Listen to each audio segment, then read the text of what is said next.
And good afternoon, Wildcat fans, or good morning, I guess we should say. Afternoon will be here before you know it. Welcome out to Wildcat Stadium here on the campus of Louisiana Christian University. I am Doug Gann with 446 Sports. Delighted to be in the booth with you on another beautiful Saturday afternoon in Pineville.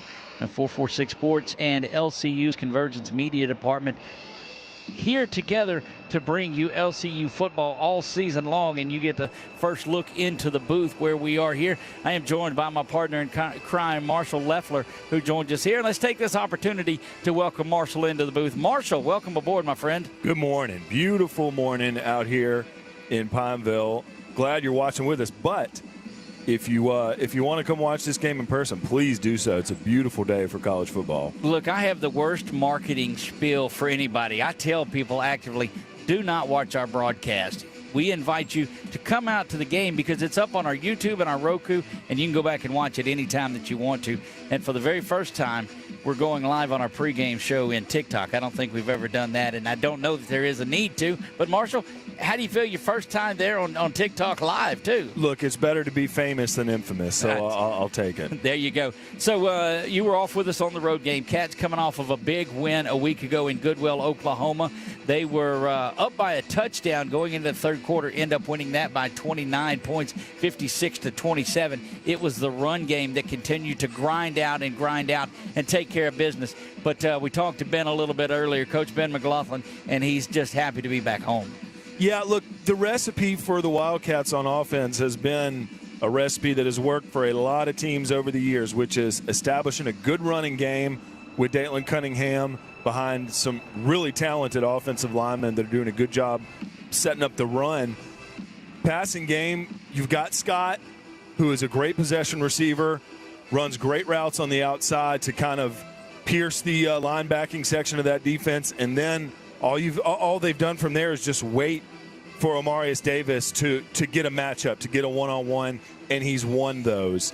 Now, that recipe has worked, and it's all been led by the decision-making of Bryce Perkins, who has been able to distribute the ball to the talent on the outside, help set up that run game, and also can do it with his own 2 feet as well. Now, the challenge today is what does that 2 deep look like? The players that we just mentioned that have gotten it done offensively, there's others on this team that can do that because Coach McLaughlin's offense puts them in a position to do so. But can a player who may be getting more snaps than he's gotten so far this season continue what they've done to get him to 3-2? Look, and we think so. And one of the things to keep in mind, there are some younger players that will get into the game today, some starters that will go through as well. They had a JV game up at Hendrix College on Monday evening. So a lot of the younger guys that got into that game will see some varsity action today in this one. But you go back a couple of statements to Omar Davis and the work that he's able to do and find something. In that game last week against Oklahoma Panhandle State, just seemed like such a safety valve. When you get him matched up against a DB that's his size or even a little bit shorter, he still is able to go up and get that 50-50 ball, and it's become a pretty good safety net for Bryce Perkins. Yeah, if you watch him off the ball, he's not going to get 15 targets a game every single week, but no matter what, whether it's run blocking or running his route on the outside away from the play, he is wearing out his defender and sometimes 2 defenders every single snap, whether the ball is going his way or not, and then patiently waiting until he gets those one-on-one matchups or sometimes even in double coverage. And like you said, those 50-50 balls are more like 75-25 when number 0 is involved. But just what he does every single snap, play in and play out to wear out whoever's guarding him, is so important because, again, when it's his time to catch it, he's been able to do so thus far. Look, it is, and then of course they'll rely on that run game. He says that Dalen Cunningham is leading the conference in almost every category from a running back's position.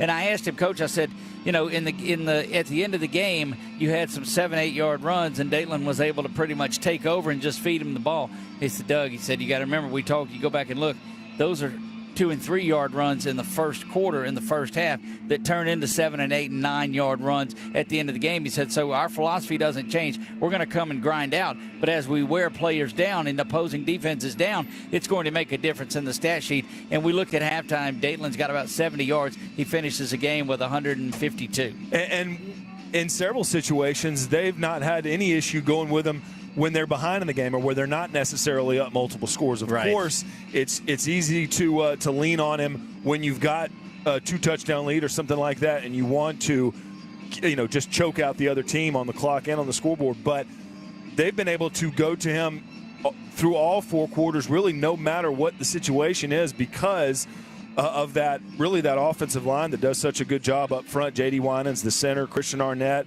Javonte Roberts, the guards, and Gavin Lilly, I think, does a great job as a versatile tackle. So they're big up front. They're talented up front. They seem to play smart up front, and that allows those running plays to be an option at any point in the game. Look, it is, and then you start to look at your tight ends and those guys that are making a difference. Garrett Chancellor, we've talked about him a lot. He had a bigger role last week in that game as well. Xavier Jackson is there. He was on the cover of this week's game thumbnail that was out there too. And the story, just to go over that with you again, 2 years ago on that Southern Athletic Conference Championship in 23, he was a starting center.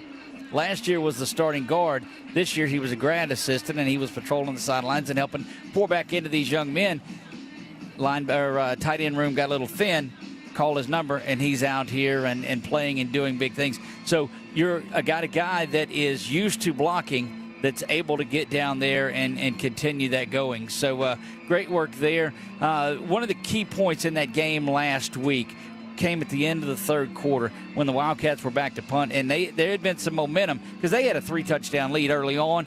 OPSU crawled back like you knew that they would, and they were able to go in there, and the Cats got their punt blocked up in the air, touchdown the other way that's going to tie the game. It was all sides defensively. Cats were able to get it away a punt. They punt it down inside the 1 and roll off 3 more touchdowns and give you the lead that it does. So that grinding in the running game that you talked about, being able to throw to Omar Davis, the defense doing what they do, all builds that game plan to get into the fourth quarter. Yeah, Coach Ben McLaughlin does such a good job, not only with his coaching staff, but with this 2-deep as well. Just it seemingly in the times that they've been able to get road wins, conference wins, come from behind wins so far this season, it's been offense, defense, and special teams playing complementary and kind of, whether it's by design or just by luck, all those units seem to complement each other. And a lot of position groups do that as well. You mentioned Xavier Jackson and Garrett Chancellor. They share snaps a lot, or they did against Wayland Baptist here a few weeks ago. Based on whatever play call they need to run in there, those two can do a different kind of job. But within the offense, they're working together, even if one of them's on the sideline and one of them's in the game. And look, that's what you want. And these younger guys are growing together. The older veterans that are in there mixing in with it as well. But they're gaining such continuity in there that you're not having to have as many of the discussions. You can have just that look and say, okay, this is what we're going to do. And Coach Ben McLaughlin is excited about that. We're going to take our first break of we're going to hold on to it here because our break taker is not up here. So we'll hang on to it and talk about how these two teams got here. Fort Lauderdale, a rough go of it this season to start things off. They're 0-4 on the season and have struggled offensively to put points up in a ball game. And so that's been tough on them. The Cats sit 3-2. They have scored some points. Defensively, they've been in some battles as well. 3-0 in Sooner Athletic Conference play. Their only two losses are stepping out of conference play and out of league play as well. McNeese in week 1, or week 0, if you will. And then the Hardin-Simmons game. Hardin-Simmons always top 10 team. They're nationally ranked. They're back at it. Yeah, and this defense for the Wildcats has been individual playmakers making plays. Kylan Polk leading the team with 36 tackles so far this season. Brandon Johnson has 30 as well. Marcus Hamilton also has over 20 tackles with 21 on the season. Jordan Oglesby is a really important leader of that linebacking core. And, again, kind of all three levels of that defense so far, at least in the victories, when the offense is pulled away, they've been able to complement each other and play with a lead and really let some of those playmakers shine, making tackles in the open field. A couple of those guys that drew our attention as well. Number 8, Nate Sullivan is that guy, and he's a redshirt senior, so he's been around it and seen it. But Nate Sullivan has done well, and Lyric Hawkins has been there. You remember back in that first game was making waves. So you're seeing people grow up, and you ask Coach Ben all the time. He said, look, we're 6 weeks into this. He said, they've had the summer to practice. They've had the fall to practice. They're grown men now. It's time to not say, hey, we're just freshmen, so this doesn't work. They're 18, 19, 20-year-old guys out there. Let's go to work. Yeah, and again, defense being able to play with a lead is any coach's dream for sure. But they've been able, like we said, especially early on in the season, have mounted comeback wins, and that's that defense staying into second halves, using their depth, using their talent, and using their ability to work together to keep the Wildcats in ball games. And like you said, the 2 losses are to teams that are going to beat a lot of other teams this season. Between McNeese State and Hardin-Simmons, there's going to be a lot of wins in the column for both of those teams. So you step out of conference again today, but you have an opportunity to, face an 0-4 team and try to continue what you've been doing. There are a lot of wins that you can get today. Obviously, you want to get the one on the scoreboard, but continue to get better at the things that have gotten you this far, because from here on out, it'll be Sooner Athletic Conference games, and those matter that much more. Look, indeed they do, and this is one of those you can't let slip up on you. Fort Lauderdale coming into this at 0-4, but their skill positions, as you can imagine, out of Florida are pretty solid. There's no doubt about that. But you've got a big one with Texas Wesleyan looming next week in Fort Worth. That is one of those that you're crazy if you don't think folks aren't looking ahead of the schedule a little bit at Texas Wesleyan, because they come into it ranked, I think, 1 and 2 with Ottawa in the conference, and so they're at the top of the list until they're not at the top of the list, and that's one of those you can't be caught looking ahead out of this game, because you'll end up at 3-3. Yeah, that's a very important road trip. Football in the DFW is magnified. We know that for sure, being around it. And so that's a key road trip. It's a conference matchup. And, playing a college football game in Fort Worth means a lot to a lot of people on both of these rosters, I can tell you that. It does. So now we're going to step away and take our first break of the pregame show. We'll see if we're able to do that. The countdown to kickoff is on us. It is a beautiful day. You still have about 20 minutes to get down to LCU. So let's step away real quick. We'll do that when we come back. We'll get into a few more of the starters, and we'll do all of that when we come back. You're watching LCU football on 446 Sports. Your property demands equipment with more reliability built in. Kubota equipment. Right now, bring home select Kubota equipment with 0% financing available, or save up to $2,500. Find a dealer near you at LouisianaKubotaDealers.com. Panther Pride Marching Band is going to be making their way into the stadium here shortly. They will be sitting on the far end, school end, right side of the press box. We appreciate you keeping that area open for them. There'll be plenty of seating up behind them.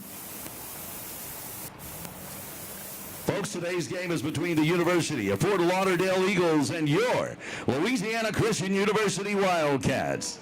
The Wildcats are coming off a 56-27 road win over Oklahoma Panhandle University and now sit at 3-0 in the Sooner Athletic Conference. The Wildcats are led by second-year head coach Ben McLaughlin and are 3-2 overall on the season. The Eagles of the University of Fort Lauderdale are 0-4 following a 36-12 loss to Ave Maria University. The Eagles are led by fourth-year head coach Damon Cogdell. And now, ladies and gentlemen, if you will cast your attention to midfield, here are your LCU Wildcat Cheerleaders.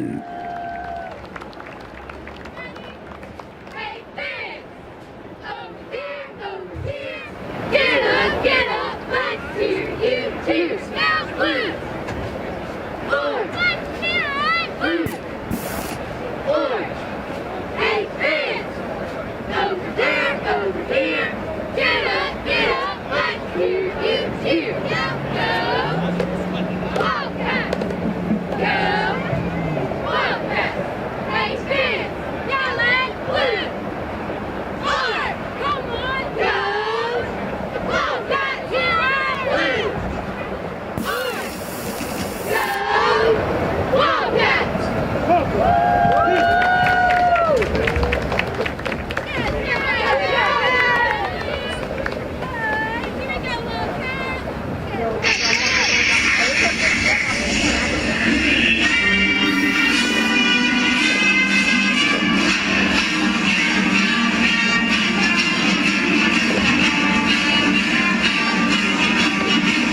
Here's your LCU Wildcat Cheerleaders. Great job. They're going to be training you throughout the game here this afternoon. In the meantime, let's take a look at your LCU Wildcat starters for the day. At quarterback, number 16, Bryce Perkins. At running back, 23, Dalton Cunningham. Wide receiver, wearing 0, Amarius Davis. And we're back here getting ready to get things going. They're going over the starting lineups here. And key people to keep an eye out on. Number 16, quarterback Bryce Perkins is in this one. He is a redshirt freshman out of Van Buren, Arkansas. Done a great job. 0, Amarius Davis is going to start at the wideout. 27, Ashantis Brooks will get the start at running back for the Wildcats tonight. You'll see a couple of differences as there are some guys that are dealing with some minor nicks and bruises and tweaks, and they'll have the afternoon off mostly. Datelin has a foot concern and will go if needed in this one, but don't expect that you see him. Xavion Butler is out there. Keep an eye out for Colin Cervoni. We saw him out of Largo, Florida. He and Omar Davis both from that way. And then tight end, you'll see Xavier Jackson, Garrett Chancellor. We've talked over and over about those two. Kennison Jefferson there on the line, Christian Arnett, J.D. Winans, Javante Roberts, Gavin Lilly. Gavin Lilly has been a force. Another person to keep an eye out on today at wideout is Brennan Hawkins. Kind of had his coming out party last week in that one. So look for 85 Brennan Hawkins out of Freeport, Texas to make a difference. Isaiah Joels, Jamarian Jackson, Xavier Jackson, not the offensive one, the defense one. Marcus Hampton is there. Lyric Hawkins, expect big things out of Lyric, the freshman from New Orleans. Judson Mix and Trace McHugh will be there. Jordan Oglesby, you'll see a lot. It was good to have him back last week. Christian Doyle will get some time at linebacker. He is out of the Ouachita Parish area and does a great job. We told you about Nate Sullivan early on in this one. David Voorhees the third, Kylan Polk, Brandon Johnson the second. That gives you an idea of who you'll see a lot of. We'll keep you posted on all of that. Of course, doing the punting duties, Preston Baker, the freshman out of Gonzales, and Levi Hilborn, the junior out of LaPorte, Texas, will do the kicking duties and the extra points and field goals. Deep snapper Garrett Chancellor does a lot of it. You may see Mason Hebert in there as well. And Darrell Walden will get the duties back returning kicks on the day. For Fort Lauderdale, you're going to see a number of players. Deron King, the junior, he goes 6'3", 215. Jakari Ponder is the running back. He and Darren's Pierre-Paul will be there. Their tight end is Derby Lambert. Urique Williams across there at wide receiver. Cole Cross is there. At the inside wide receiver, Jean Telfor and Davidson Lauriston. Across the offensive line for LCU, it is Kennardo Williams, Raekwon McNeil, Danny Maitland Jr., Ricardi Valburn, and Courtney Waith is there doing the kicking duties. Noah Ali and punting, and he'll do the kicking and the punting. Long snapper is Damani Spence. Kick returner Jaden Robertson and Quentin Tucson will be there along the way. Defensively, they have a Spur defensive lineman listed as Jordan Nance. He is the 6'1" freshman. Jason Brown wears number 0, the defensive tackle. At nose guard, Andrew Hines Jr. is there, and at the end, Javen Brown and Derby Lambert.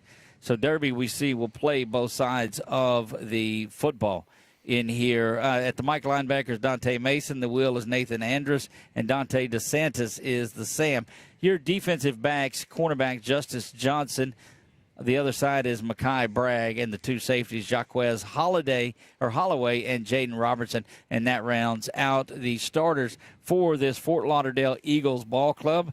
They are head coached by Damon Cogdell. Assistant coach there is David Walker, and you'll see him coach the offensive line. Ivan McCartney calls the plays for him and handles the wide receivers. Defensive coordinator is Josh Taylor, and that's a look at a snapshot of it. Hot afternoon as it makes its way up to the noon hour, but just a couple of clouds in the sky, and we are moments away from the coin toss and getting things going. Great to see the cheerleaders that made their way out to perform on there. They'll make the road trip next week as everybody heads over to Texas Wesleyan. But back here closer to home, we are in the Trios press box. And, Marshall, great show this morning. You know, folks were able to watch the Red River Roundup. We were able to talk some SEC football, some college football, a whole lot of high school football, and just get ready for a Saturday of football. And maybe a nap. And maybe a nap. That's correct. Yeah, it's you know, looking at this conference schedule that's upcoming, Texas Wesleyan, the number one ranked team in the preseason polls. So, you know, that making that trip to Fort Worth next week, all the more important. And again, like you know, kind of like we saw this morning, so many of these players from around Louisiana that end up as a part of these rosters. So a game like today is just a great opportunity for some of the high school stars to continue to show out. We sure do enjoy watching them. There you do. We're going to turn it over to our PA announcer for the prayer and the anthem. May those on the field enter the competition in the spirit of sportsmanship with respect for the opposing team. With your help, Lord, we ask to know humility in victory and grace in defeat. We ask, Lord, that you bless each one of us here today, especially our players, coaches, officials, students, and parents, and let us all represent our schools and communities with respect. In Jesus' name we pray, amen.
That the Wildcats are getting set to make their way up the hill and then down the hill, and you see them off to the right side of the field nearest the softball and English Village and all of that area. Looking out across the way, it is a beautiful day here in Pineville. The expressway is alive with vehicles that are going behind that tennis court that you see in your shot, and Fort Lauderdale across the way making their way up the hill onto the visitor sideline. But the Cats are getting ready. Jordan Oglesby getting set. He's got the hammer, and he will bring the Wildcats out in this one.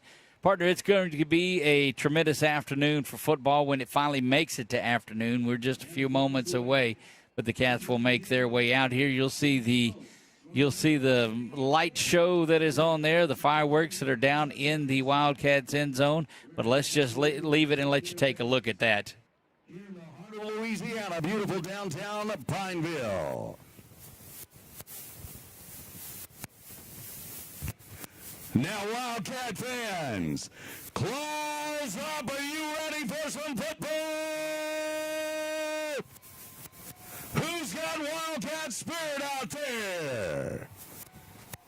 They've taken the hill and about to take the field.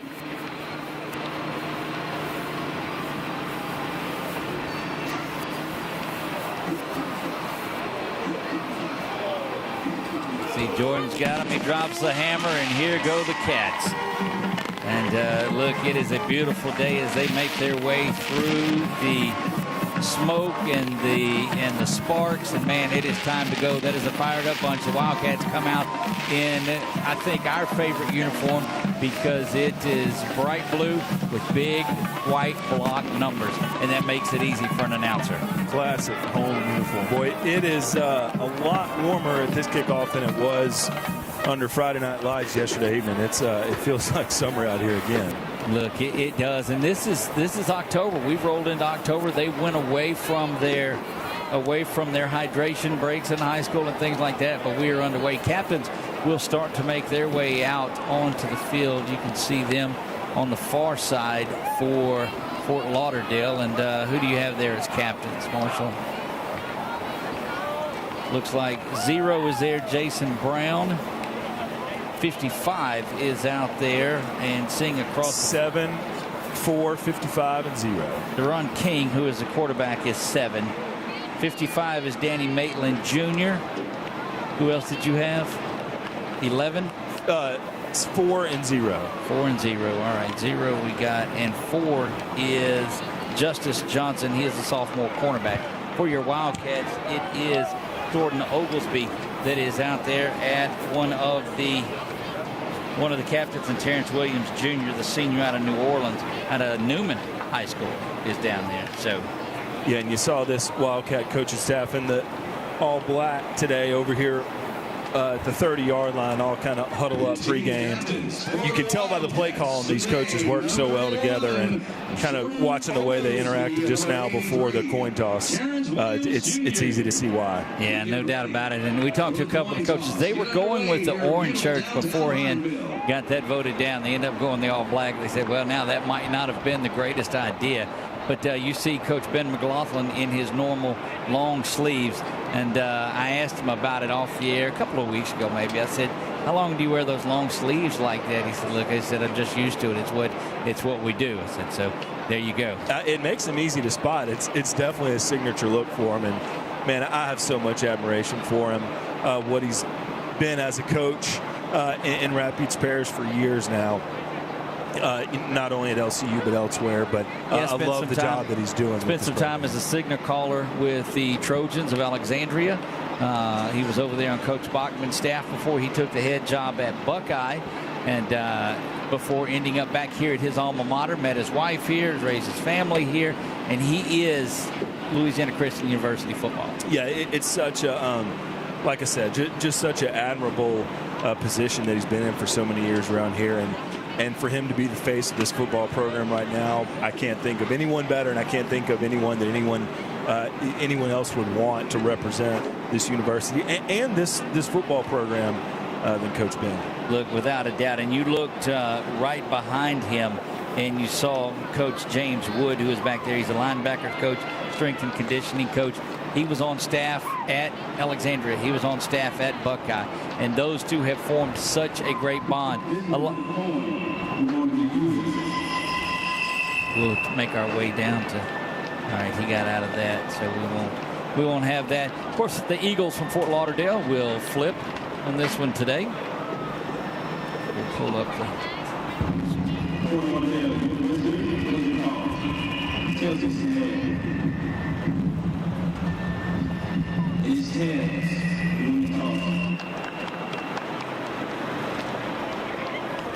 Fort Lauderdale won the toss.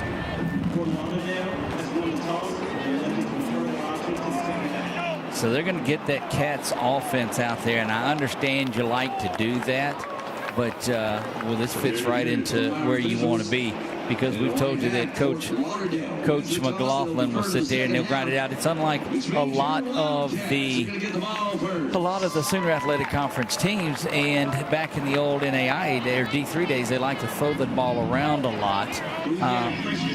Coach McLaughlin will go fast offensively with that group. He and offensive coordinator Corey York have such a great bond as well, and you keep saying that about all of these coaches. And Marshall, that's what makes the difference when you have great bonds with your assistants.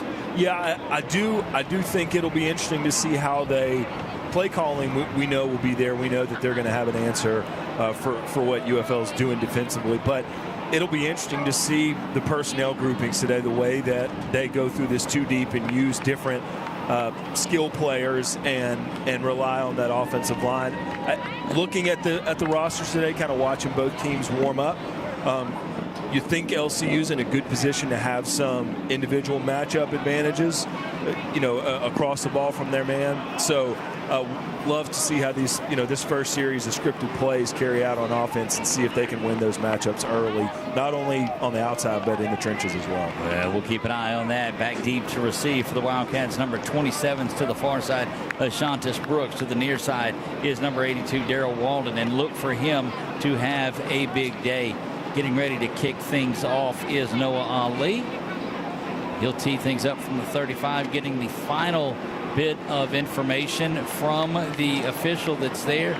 First pitch was set for noon. Yes, it's October, and that means playoff baseball, so that's the first pitch reference there. Set for noon. It is 12:01 on your Saturday afternoon.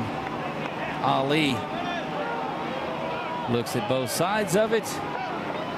Foot into ball, and we are underway here. That one is going to go back to Brooks. Ashantis will have it at the 12-yard line. Fakes the pitch back. It comes to the near side, and he's got a lot of room, but it closes quickly. Boy, that gap closed quickly on him.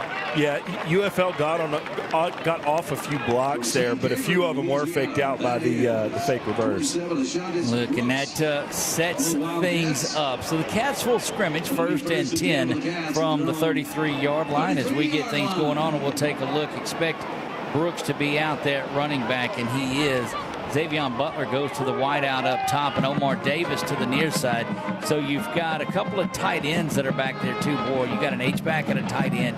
They are looking to really, you'd think, run that ball off that left side. And you got Davis in a tight one-on-one over here on the near side. Snap is back. Handoff goes to Brooks up the middle into the heart and the teeth of that Eagles defensive line, and that's a 1-yard pickup. Establish a run on first down, but again, tight coverage on both receivers on either side. So if they can establish the run here, those matchups are going to be there for the taking. Perkins and company back to work. Snap called for play action now. Perkins trying to set some time up. He's going to have to tuck and run, but that is just good work on the defensive line of UFL. Yeah, looking for Butler right over the midfield logo. That was McLaughlin's read there, and didn't have that and had nowhere else to go. 86 it looked like came in that. I didn't have him on the 2 deep, but 3rd down and 11 behind the sticks. Perkins a little bit more time this time. Brooks is going to have to pick up a block and does, and that one is thrown out to Butler. Incomplete. Good coverage along the far side, and exactly what you wanted. If you're the Eagles, when you deferred, you force a 3 and out. Yeah, that play came down to coverage as well. Perkins was looking over the right side at Davis, didn't have that, did a good job rolling to his left and having 2 options on that side, but it was batted down. Really a good job by the UFL defensive back. There you go. That will bring Preston Baker on to kick. And 84, it looks like, is the punt returner, or that should be Jaden Robertson, unless they've changed their 2 deep on us a little bit. And that does look like 84 more than it looks like anything. And that is Davidson Lawrence. And that kick is high and going to hang out around the 40-yard line. We'll check up at the 35 and bounce around.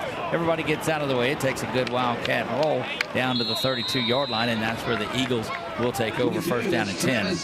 So, yeah, ho-hum, first possession, go 3 and out, but a good punt and opportunity for this defense to get the field position battle won early, and they can reset on their second offensive series and kind of tighten up, hopefully move the chains next time. Without a doubt, 1st down and 10 for the Eagles here as they get ready to go from their 32-yard line. Snap is called for their big pressure. Flag. Wow. False start. Goodness, that was just firing through like he knew the snap count.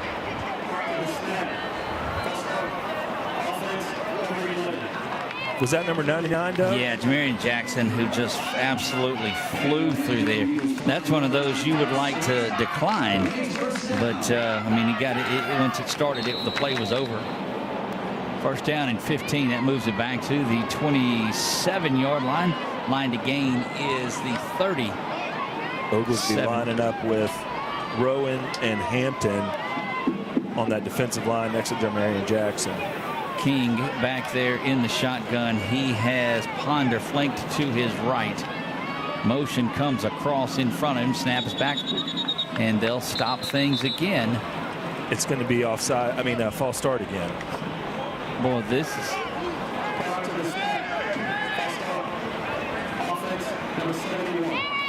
Yeah, Eagles had some pre-snap motion, and Wildcats actually jumped a little bit. And then I don't know if it was the motion pre-snap or them jumping, but either way, 1st and 20. And look, that is not, when you make the long trip over here from Fort Lauderdale, from the University of Fort Lauderdale, this is not what you want to come out in 2 false starts. That's an early kickoff. So there, First down and 20.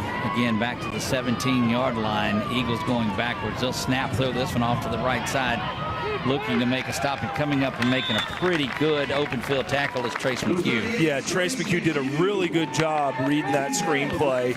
Wildcats rushed forward, but McHugh played his position, was in his lane perfectly, and then made a good open field tackle.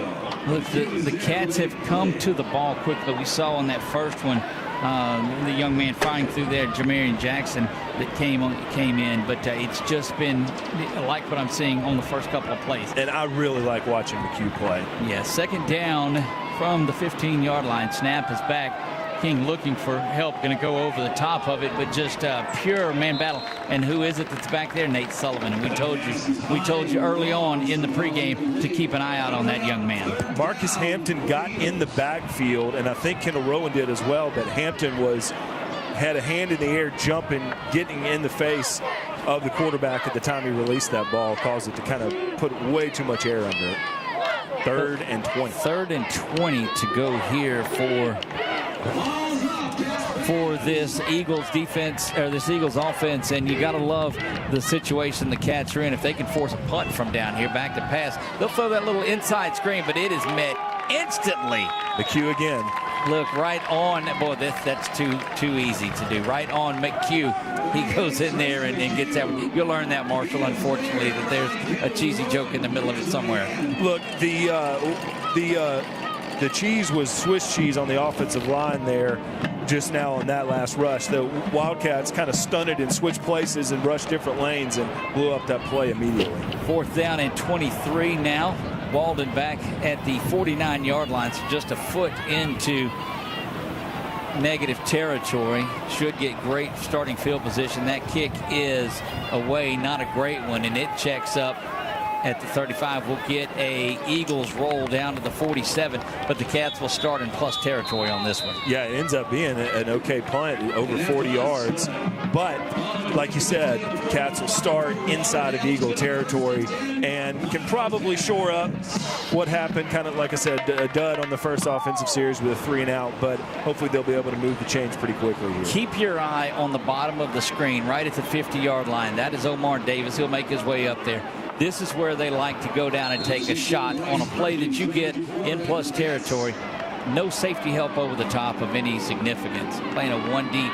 And he's actually a little further back than he was on the first series. Actually, it's a handoff to Brooks over the far side of it, and committing to the run early on in this one. Yeah, that's the second run they've had off a left guard there, running behind Christian Arnett. Well, you've got 2 receivers here and only 1 DB. Quickly, the Eagles bring someone over here. Bad snap.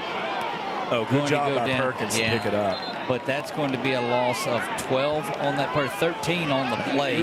That'll put them way behind the sticks, and you just almost wonder if it's a little bit too much complacency right now, trying to do too much to slow it down. Well, you got to be patient with this offensive game plan right now. Scott's not in the game, running those possession routes, so you're going to have to find something here on 3rd and long. Perkins now looks over, says something to Shantas. Play action will go to him. Now Perkins is going back. That's a stop route. It's complete. Good looking work to Xavion Butler. Goes just past the sticks and stops for the first down. Boy, Perkins had a play action fake, and I kind of slipped in his hands a little bit. I think he underthrew it just a tad. Great job by Butler to go back and get it, move the chains by a foot. First down at 10, Wildcats 35-yard line. They are moving now. Perkins calls for the ball. Handoff goes to Brooks right up the middle, going off right tackle. Bangs around, stays center of the field, gets to the 21 for a first down. Xavier Jackson made that play happen, coming out of that blocking back position. He laid a lick, and Brooks was up the gut. Almost got him in there as a fullback, almost. Perkins first down at 10 again. Brooks again. It's a broken record. 7-yard pickup. Oh, they'll give him 9 on that one, make it second down and 1. And again, yeah, it's similar kind of to an offset I formation, but that's essentially a blocking back that lines up behind the guard and just goes and finds someone to hit. Who was a center and a guard in his 2 seasons prior. Perkins spinning around. He's got good mobility.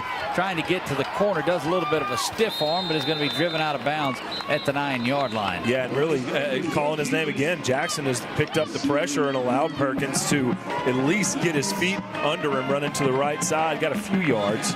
It will get to the 10-yard line, so it's going to be a first and goal situation for the Wildcats. Really good decision there by Perkins. There was pressure coming from the Eagles. O-line picked it up, and Perkins just saw some room on the right side, took the turf that he could see, and now they're in a great spot. Look, when you're just needing a yard or two, we're going to step away. We're going to take an injury timeout with them on the field. We'll be back in 30 seconds on 446 Sports. Are home problems turning your life upside down? Trust Southern Air Cooling, Heating, and Plumbing to save the day.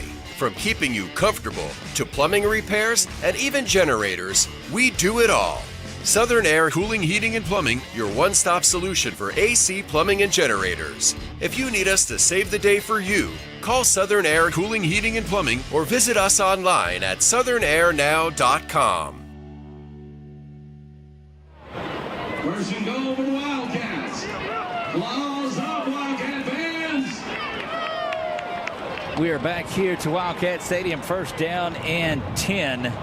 Cats and the Eagles doing battle on a Saturday afternoon. Bryce Perkins and company in the red zone for the first time. That is Brooks flanked off to the right side. Brooks does get the ball, and he's going to be tackled after about a 2-yard gain. Had Trace Williams stacked up behind Davis there on the right side. Jackson's still in the game there blocking. Let's see if any of their receivers get a look here up against the goal line. Got 3 out there right now.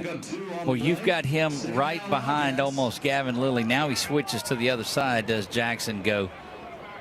Well, that is a tough offensive line. Perkins surveys the situation on second down and goal from the 8. Calls for the ball. Play action. Now it's going to come back around the other way. Heading to the end zone is Williams, and he's going to be caught up there. Well, that's good side-to-side movement by the Eagles. Good tackle by the Eagles, but Perkins, right after he had handed that ball off, threw a block that kept that play from being tackled for a loss. So Perkins made that play happen. Third down now and 8, if you will, or 7. Third down and goal from the 7-yard line. This is where you take a shot, I think, over in the corner with number 0, Omar Davis. Bringing motion over to that side, looking at it, going up into the air. And no, that's Williams. Williams going to come down with it in the end zone, show the football, show the touchdown. Touchdown. Trace Williams, touchdown Wildcats. Yeah, great effort by Trace Williams to go up and get that ball, and a nice, just perfectly placed fade route almost by Perkins. They sent Jackson in motion, and right at the snap.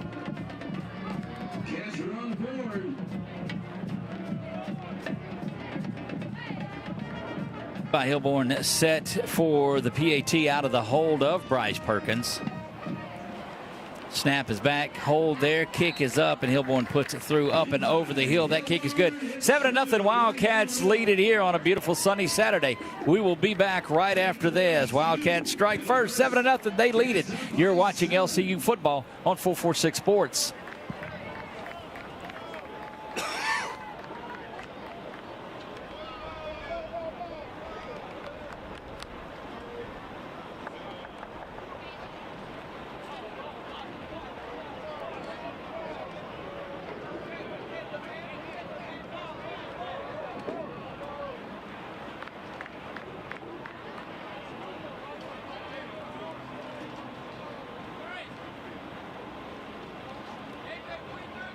And we are back here. Wildcats lead at 7-0 in this one. And as rough of a start as they had with that 3 and out, they come back and put a pretty good drive together with a little bit of some things we haven't seen before. Yeah, really just a spectacular catch in the back of the end zone by Trace Williams, redshirt junior, 6'2", 200 out of Belle Chase, Louisiana. I mean, he made that play happen, but complimentary blocking. And right now, with Xavier Jackson in the game, it's almost like you said, it's a 6th offensive lineman that's just kind of roving around, just like a libero in volleyball, just trying to find out where they can help out, and it worked so far. Baker puts a foot into that one, and it goes back to the 5. Good run. Oh, my goodness, Jordan Oglesby. You're waiting for somebody to come out of the dressing room, the next man in the battle royal. Wow. Goodness gracious, what a play. So the return man jumped in the air, and Oglesby brought him down pretty effectively. The call's going to go against the Eagles, but goodness, an early highlight on special teams for Jordan Oglesby. We talked about the playmakers making plays. That was one of them. Wow. That was, look, you talk about football being a very violent sport. Well, he jumped into him. He did. Look, it's all within the realm of it, and you sure don't like to see that. But that's why they tell you, too, and that's why they've made hurdling in lower sports and baseball and softball and those things against the rules on there, because it does lead to some bad things. And I understand it. He's wanting to make a play. Yeah, and kickoff return is usually where a lot of those high-speed collisions take place. But really, Oglesby kept his feet on the ground there and just made the tackle that he had to make. But going back to that previous offensive drive, kind of using Jackson, you've seen a little bit in kind of the single-wing old offenses where you've got just a blocking back there that may have a different assignment.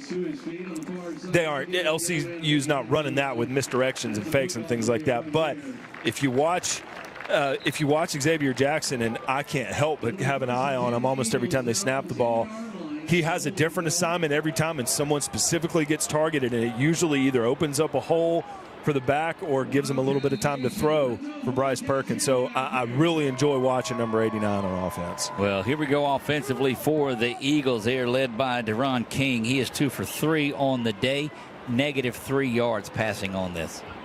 Snap is back. He'll try to get into positive territory. That one is thrown over the side, incomplete, and kind of shoved down from behind for the tackle. Yeah, that was number 10 for the Wildcats, Doyle, and yeah, he left his feet and just kind of shoved him down. That was an interesting way to get him down, but it worked. When you throw a pass, that's about the best spot. He throws it in the middle of 5 receivers, and King will get back out there ready to go to work. The snap is there. Handoff is off to the right side and firing through, but unable to make the tackle. It was a good job in the backfield, and that was our man from earlier, Jamarian Jackson, but unable to get the tackle. Yeah, he did a really good job of reading and not falling for the fake there, and was able to keep that play at the line of scrimmage, gain of 1. 2nd down and 9 for the Eagles. Out back where they were before the penalty, so out to the 27-yard line here. 2nd down and 9. Snap is back there and down quickly after maybe another yard picked up. Yeah, that was number 10 again for the Cats, and I think McHugh was in there as well. So a good job by Doyle and McHugh to team up and get the stop there in the gap.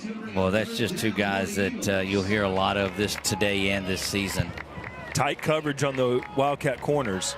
King now facing that. Got a man in the slot that's got a little bit of room here, but King dumps it outside. Got to make a tackle and coming up, and I don't know if that was as much a tackle as it was good coverage and a slide down. Pass was complete out to number 13, Cole Cross, the freshman for Fort Lauderdale, but that's going to bring up 4th down. Yeah, good job to keep him behind the sticks, and I think that was Trey Grogan, sophomore from Arnaudville, old LCA grad, that made the stop there and got a punt return opportunity here. That will bring Noah Ali back on to punt once again. Cats defense doing well, as we have seen a lot of them. That kick is away, and it's a little bit better. Well, it just ends up going right out of bounds, but it does push the Wildcats back onto their side of the field. Yeah, Cat's been able to control the game on defense for now, using their playmakers, just making those tackles in the open field and not allowing any big plays. Eagles have been using full wide receivers, and even with that, those corners have not been afraid to play tight coverage and just say, we're going to shut down this passing game no matter how much you try to spread it out. Good job so far. See if they can sustain that. New running back checking in for the Wildcats. This is redshirt freshman out of Bogalusa and Pine High School, James Owens is back there. Raiders having a good year so far this season.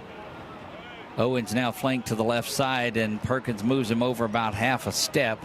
Snap is back. Owens is going to get it.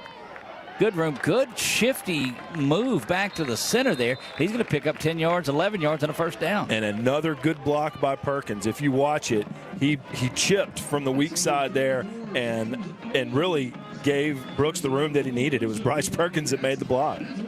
First down and 10 from the 48-yard line of the Eagles. Go the Wildcats. Perkins, little play action there. Now he's going over the top to Davis, and that's just not thrown well. And Davis goes out of bounds. You see the hat come off. Yeah, you saw Wildcat players wanted a flag. I'm not sure if that ball didn't slip out of Perkins' hand just a little bit, but we talked about it. It's one of the first things I said today. Patiently wait for Davis. His hands will be open at some point today, and Perkins is as you saw there, kind of making an attempt to see if number 0 can get one for him, but he probably will. Coach Ben not happy about that one at all. He thought Omar was pushed out of bounds. You saw the hat of the official comes off. That means that the receiver ran out of bounds. Good pressure from this side. He's going back over the top now to Butler, and that one is thrown about 4 or 5 yards. Yeah, it was a really good job by Gotro, number 74, to pick up the blitz from the weak side because Perkins wasn't looking that direction. But Butler was just, again, jammed all the way over to the chalk on the outside. No room to make a play. Third down now and 10. Lone receiver to the top is Davis. He switched to the far side, give him a little bit more room. Perkins calls for it. Back to pass. Good pocket. Now he's going to step out of it. Go out of bounds at the 40 where he gets shoved, and that gets you close enough where you're going to go for it. I believe that was a design QB draw because all the routes went straight into the secondary very quickly, and that just opened up a lane on the right side for Perkins. Good play call, and like you said, fourth and manageable here. Yeah, you good. That's why you call that play like it is. Perkins now on 4th down and 2 has it. He's going to keep it himself, but a penalty flag prior to the play. Perkins puts his head down and bangs through there for the first down, but I expect the penalty coming in, maybe a false start. Yeah, Coach McLaughlin in the ear of the back judge there, so this may be going against the home team. Oh, no. Move the chains. So they'll keep that, but credit Perkins, who is playing this game very tough with the blocks that he's had and now putting his head down and running 2 or 3 times. Feel like he's catching up to the game.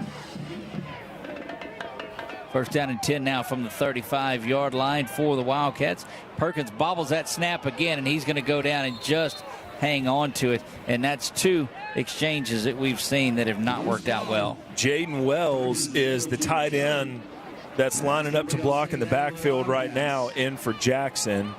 2nd and long. Jaden got his first touchdown last week up there. They like to sneak him out down the seam from here as well. He's more of a receiving threat as that H-back. We'll see what develops there. 2nd down and 19 to go here. Davis might have a shot here on the near side. Perkins back to pass. They're going that way. Double coverage. Oh, look at Omar lay out and go get the one. Oh, baby. What a big catch for Omar Davis. I know he called it right out, Marshall. Said, here you go. Yeah, tight coverage over there. That's a mismatch as far as height and weight go. And really a nice job by Perkins. But Timeout on the field for a new player. Injury timeout. We'll keep it here. I'll take this rare opportunity to say I told you so. But that looked like a matchup that was waiting to be exploited. Look, it was, and still even had him double covered. You're right. But you've got to double cover him with somebody that's got it because he goes up to the ball. That's one of those that this Wildcat basketball team may want to look at, too, because he goes up and gets a rebound. Look, I hate to say it, 7-0 lead, but really everything's okay right now. you do kind of miss what E.J. Scott can do on first, second, third down. So, and not to say that someone can't step in and make those plays. I'm sure they will. But that makes the need to be patient with Davis all the more present, because, you want to target him because he can win those matchups. But when can you find an opportunity to get it? Scott can usually throw a little bit more body blows and poke holes in the defense. So patience with Davis paid off there. We'll see if it continues to do so. And you'll recall that the Cats are without Darius Washington today, too, who was banged up in that game last week. So first down and 10 for the Cats from the 18. Second time that they have been inside the red zone in this one. Bryce Perkins and company set to go to work, trying to run a man off the field. They got him over there, but Perkins is going to run the option out that way, and he pitched it a little bit too early. Yeah, there's a flag, so I think the Eagles are going to get flagged for too many men, but Perkins really pitched that ball just because he didn't want to take an unnecessary hit. One of them was going to get hit behind the line.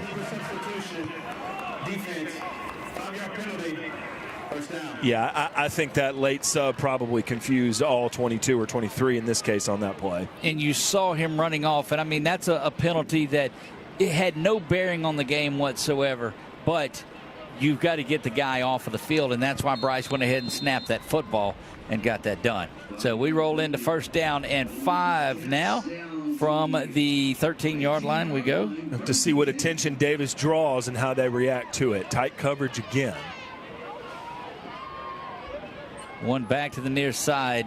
Jaden Wells is the H-back to the left side. Perkins again on the designed keeper that time will get caught at the line of scrimmage for no gain. Second down and 5. Yeah, DeSantis for UFL really was locked in on that play. I think he read Perkins keeping the ball, and so a good job by number 32 there. There you for the Eagles. Second down and 5 for the Wildcats. James Owens, the running back in there. Wells is flanked to this side now. Perkins with the hard snap there will get 5 yards out of the deal and may get them close to a first down. Yeah, I really like how they're changing their formations from snap to snap. That's going to confuse Fort Lauderdale, I promise you. Let's go down on the field to the official. Offside with contact. Defense number 98. It's a 5-yard penalty. Results in a first down. And you knew that was coming, and that'll get you inside the 10, make it first down and 8. First down and goal from the 8-yard line. Yeah, Eagles a bit scatterbrained right now. I think for the Wildcats, attack, attack, attack. Perkins now with both receivers to the near side. Our first look at Hawkins, who is in there, but the handoff goes up the middle, banging around an 8-yard carry into the end zone. That is a touchdown, James Owens. Touchdown, Wildcats. You kind of saw that play get set up. They started moving personnel over to the right side, and on that snap, Davis moved into the slot, and what do you know?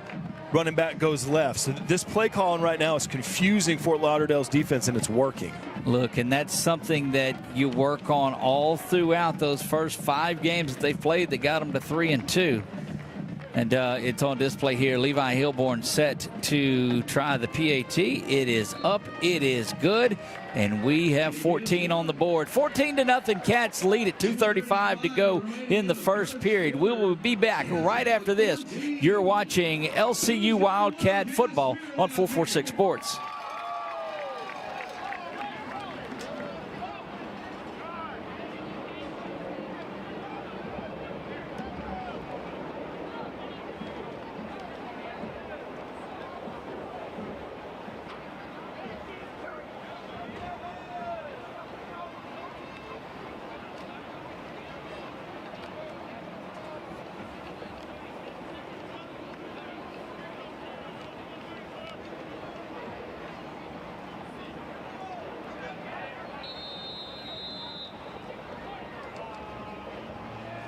Back to action we go here. 14-0. Your Cats lead this one from the Hill in Pineville. And delighted to have you here. I'm Doug Gann alongside of Marshall Leffler. And that little one is rolled up, kicked it directly over. And I don't think I may have seen an onside kick. Went right to Colin Cervoni that well. And I don't know if we have a look at that again. But let's try to peek in at that one more time. That's the first replay I'm going to pull up this afternoon. That was perfectly executed. Here you see it in slow-mo there. member of the kicking team. By rule, the ball is dead at that spot. 1st and 10, Louisiana Christian. Yeah, right, so they're just saying that Simone can't advance it. But my goodness, that was, and you had them, and so you watch the film on the Eagles just drop back and drop back. I'm telling you, go to this coach's clinic because these guys can call plays. They stack up sequences of plays so perfectly. I'm telling you, they've got the Eagles confused right now, and they're exploiting it. That was a perfect execution and a great time to call it. First time that we've seen now Brooks and Butler stacked to the far side. Now Brooks comes back more into the slot, and that puts Waldron back there at running back. Yeah, every snap you see something new, and look, it's tough for us to keep up with who's out there, but it's certainly working. You've got to keep your head on a swivel against Cats right now. Omar Davis, the lone receiver to the near side, and I think you learned from that last possession, don't come up and play tight on him. Yeah, he's got no one on top of him right now. So they go back to a 4-receiver set, putting Walden out in motion. Here comes a blitz to this side. It's into Davis. Davis spins at the 34-yard line, bangs around, going to try his way to the 32. Davis got hit hard before that ball got delivered, and he never went down. He's still on his feet. He's a difference maker. Look, Omar Davis is that dude. That's why he had been on campus since the summer, but already wears the 0 jersey, which is that jersey of distinction here. It's a target, and look, it's a good place to go. 1st down and 10, and they go Perkins now with the handoff to Brooks. Brooks bobbles it a little bit, but secures it and gets 6-7 yards on the play. They'll give him 6 officially. Yeah, Gautreaux and Lilly did a good job on the left side there, run block, and got to the second level quickly, gave Brooks 2 options, and he hit a hole. Snap is back, handoff comes to this side, this time behind the aforementioned Lilly, and gets down to the 24-yard line. Going to still be about a yard shy of the 1st down. Late flag. I think it's going to be a personal foul against the Eagles, a late hit. Well, this is just getting out of hand early if you are an Eagles fan. I really do like watching Gavin Lilly play. He's got... Let's go down. After the play was over, personal foul, unnecessary roughness, defense number 10. After distance to the goal, automatic first down. There you go, and you called that one perfectly there. That is Jordan Nance, the freshman, that is whistled for the personal foul. Yeah, going back, I love just watching how versatile Lilly is, going from sideline to sideline, making blocks. 6'6", 300 out of New Iberia. He's so dynamic and helpful for this O-line.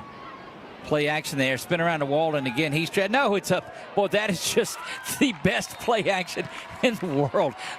Love watching this team call plays. Goodness gracious.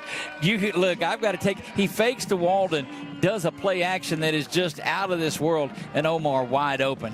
Yeah, look, again, you've got a different personnel grouping and a different formation almost every snap. Offense and special teams are giving you all kinds of different looks. The only thing that we've consistently seen is a 4-man rush from the defense. Wildcats in control right now. That's what we wanted. First quarter, 3 touchdowns. I'll take it. Minute 26 remaining in this one as they go for the PAT. That kick from Hilburn is up, and it is good. 21-0. Cats lead it with a minute and a half remaining here in the first. We're going to step away. We'll be back right after this. You are watching LCU Wildcat football on 446 Sports.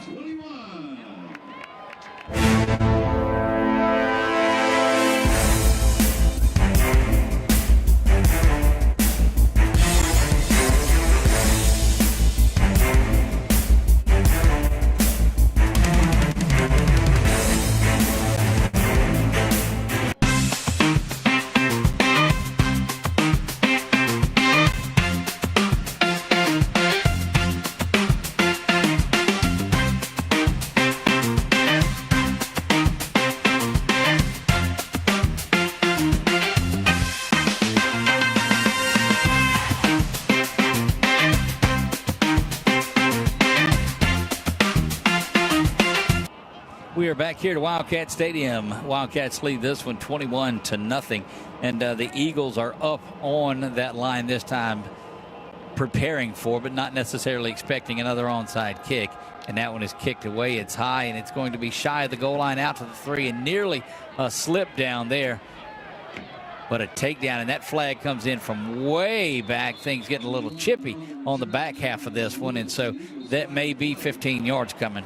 Brandon Johnson made the initial hit, and you can see, I have to see who this penalty is on, but man, Wildcats are seeking the contact right now. They are the aggressors on every single snap. They went down there looking to hit somebody in white. Let's go down field side, and we'll get an idea of it.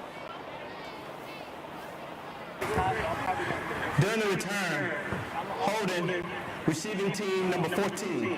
After this is to the goal, first down.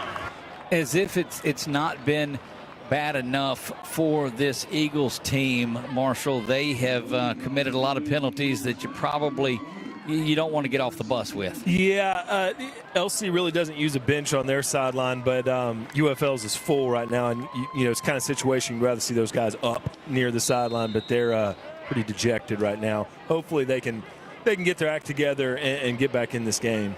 21-0 Cats lead it. King back in the shotgun empty backfield. He is rolling. Pressure there. He's knocked down in the end zone, and that one is picked off. Nate Sullivan's got it at the 35. Nate coming all the way across the field. He's got a bevy of blockers leading the way. He got a man coming up behind him that was a wide receiver. That is Nate Sullivan. Big time work. Just played out there in center field and got that one. Oglesby got the pressure up front and made the QB put a lot of air under it, but Nate Sullivan, redshirt senior out of St. Francisville, he was just camped under it like it was a punt. So a good job by number 8 to get it, and really nice job by Oglesby again to get in the backfield and blow that play up. Had it not been for the receiver that was coming down on this side of it, he's the only one that comes back and puts a hand on Sullivan. Sullivan never saw him, nor did the blockers. They had such a wall that they had cleared out in front of them. It was the backside pursuit that got him. Oh goodness! Nate Sullivan stepping up and saying, "Wait a minute, let's hold on to these replays." Wildcats in control all 3 phases right now. No reason to let up. Got a minute 2 left in the first, so can maybe score here before you have to flip the field. He's got Brooks that he sends out in motion now, and they will stop it. It looks like delay of game against the Cats. Delay of game, offense, 5-yard penalty, first down. That is the first negative for the Wildcats in this one. And, you just seeing a delay of game after a turnover and it's your first play, that's tough. I think Coach York and Coach Ben agree with your sentiment, judging by their body language. Okay, first down now and 10 again, empty backfield for Perkins. No play action, just a straight drop back. He's getting out of pressure, throws that one away, and nearly taken down, banged around out there. And look, Perkins plays with a little chip on his shoulder these days. Every day he's in this offense, he gets a little more and more confident with it. Yeah, like I said, he's thrown 2 or 3 heavy blocks already. He was kind of dead to rights on that play. He had a defender that was not going to let him out of his sight, so he did a good job just to avoid anything catastrophic. Incompletion. 2nd and long now. See if they can make up some yards. Back to work we go. 2nd down and about 15. Bobbled snap, but picked up there. Tremendous work on picking that up off the bounce by James Owens. Ball looks like it's on the ground again, though, and the Cats will hang on to it. I don't think Owens was expecting that handoff. He was looking almost at the goalpost, like he was looking for someone to block. Good job to keep it, and I think, LCU is going to hold on to it. So they actually got 5 yards. So it's 3rd and 10. That's one of those cases where the Wildcats are getting the bounce, because that oblong football could bounce anywhere. It came straight up to Owens. Yeah. Look, there's the big man making his way back in. That is 85 Brennan Hawkins, a redshirt junior out of Freeport, Texas. And Jackson checks in as well in the backfield, number 89. I like the hands of Hawkins. He has been a solid complement to that receiving corps. Trips left, first time we've seen it. Perkins now throwing this one on the out. It is complete to Cervoni, going to be near of the first down. Will bring up 4th down. It may be a time where you try Hilborn out there, or does Coach Ben keep the pressure on? I really like Perkins' decision there. Had some pressure in the backfield. Was definitely looking for the end zone. That would have been his first read out of that trips formation. but Cervoni was all he had, so he took the yards, and we'll be at the end of one, see what they decide on the other side. Yep, we won't know about it until the second quarter. We'll be back after this. Thanks to our Convergence Media folks, and don't forget, if you are looking for a way to join in, come by and check with Jeff Young and be a part of this award-winning Convergence Media department here. You're watching LCU football on 446 Sports. Subs just partnered with Strong, stable.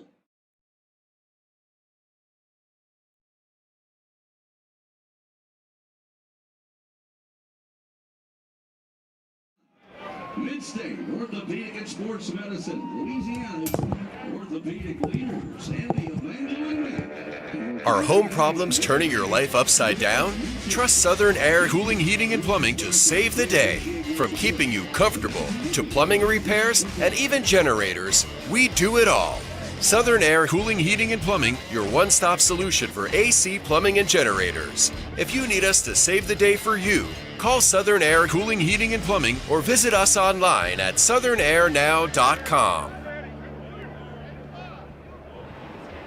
Back to work we go. The offense will stay out on the field in this one. Perkins now has Ashontis Brooks just a step behind and to the right of him. Was it about 4th and 4, Doug? 4th and 4. You got Wells out there at the H-back. Watch for him to slip out possibly.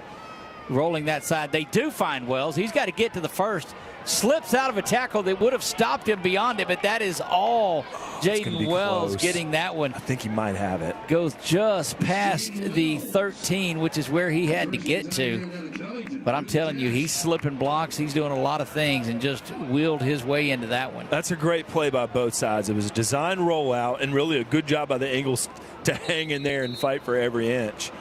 I think we'll get a measurement. I think he may have leaned across. Judging where they're spotting it, I think it's on the other side of that hash mark. So what the yard markers or the sticks are back off of it, so you can't really get a good view of where it's at. But the ball is close to the other side of the 13-yard line, and I think he's going to have it by about an inch or so. One good thing is his momentum never went backwards. So Correct. If there's any benefit of the doubt, which you'll need every bit of it here, he never actually had his motion reverse. He was always moving forward. Got a good look at it now. They'll clip the little pin on it and bring it in because this is crucial as well as bringing the chains in. Yeah, this would be a great stop for Fort Lauderdale.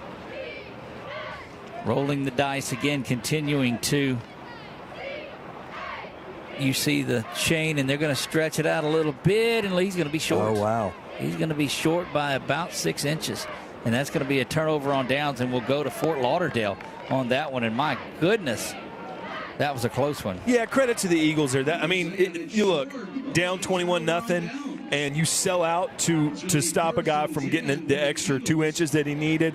Credit to them, standing up on 4th down. They deserve it. Yep, and so the Eagles will start now down deep in their own territory, but you don't give up the touchdown there, so you're happy with that. Yeah, 3 touchdowns in the first half for the Cats. Now this defense, they've wreaked havoc when they've had UFL backed up against their own goal line. Let's see if they can get a little sparks flying on 1st down here. They got number 90s in the game now for the Wildcats. Colton Sharp out of Gina, former Giant, there on the interior of that D-line. 1st down and 10 from the 8-yard line go King and the Eagles. He looks over the sideline, gets the last bit of information, brings a man in motion, rolling to the near side, and here comes pressure, and he just got to dump that one off, I think, a little bit before he wanted to, without a doubt, because Marquez Hampton was on him. Yeah, he's been pretty active on the end of that D-line. Ball incomplete. 2nd down. Wildcat defense. 7 up. Know who's assigned to block them. They just win that matchup really quickly, and they're in control. 2nd down and 10. Clock stops at 14:28 following the incompletion here until halftime. Fort Lauderdale not out of it, They just have to get something going. The Cats defense, though, has been smothering in this one. Handoff goes off to the right side. Good work there by the interior of the line you see on your screen. Yeah, it was number 90 in there, Sharp, that ended up pulling him down, but it took 3 or 4 guys to do it. Got a man down for the Eagles. Yeah, and we'll step away. We'll take an injury timeout here on the field. You are watching LCU Wildcat football on 446 Sports. In Central Louisiana, you might see me at the ballparks or soccer fields, or we might cross paths at the grocery store. I'm your local Farm Bureau insurance agent, your local expert when it comes to protecting what you love and depend on. I'm Jason Hall. Learn more about how Farm Bureau Insurance can save you time and money. So talk to Hawk at 318-791-HAWK and let me help you protect your biggest investments. Real service, real people. Farm Bureau Insurance.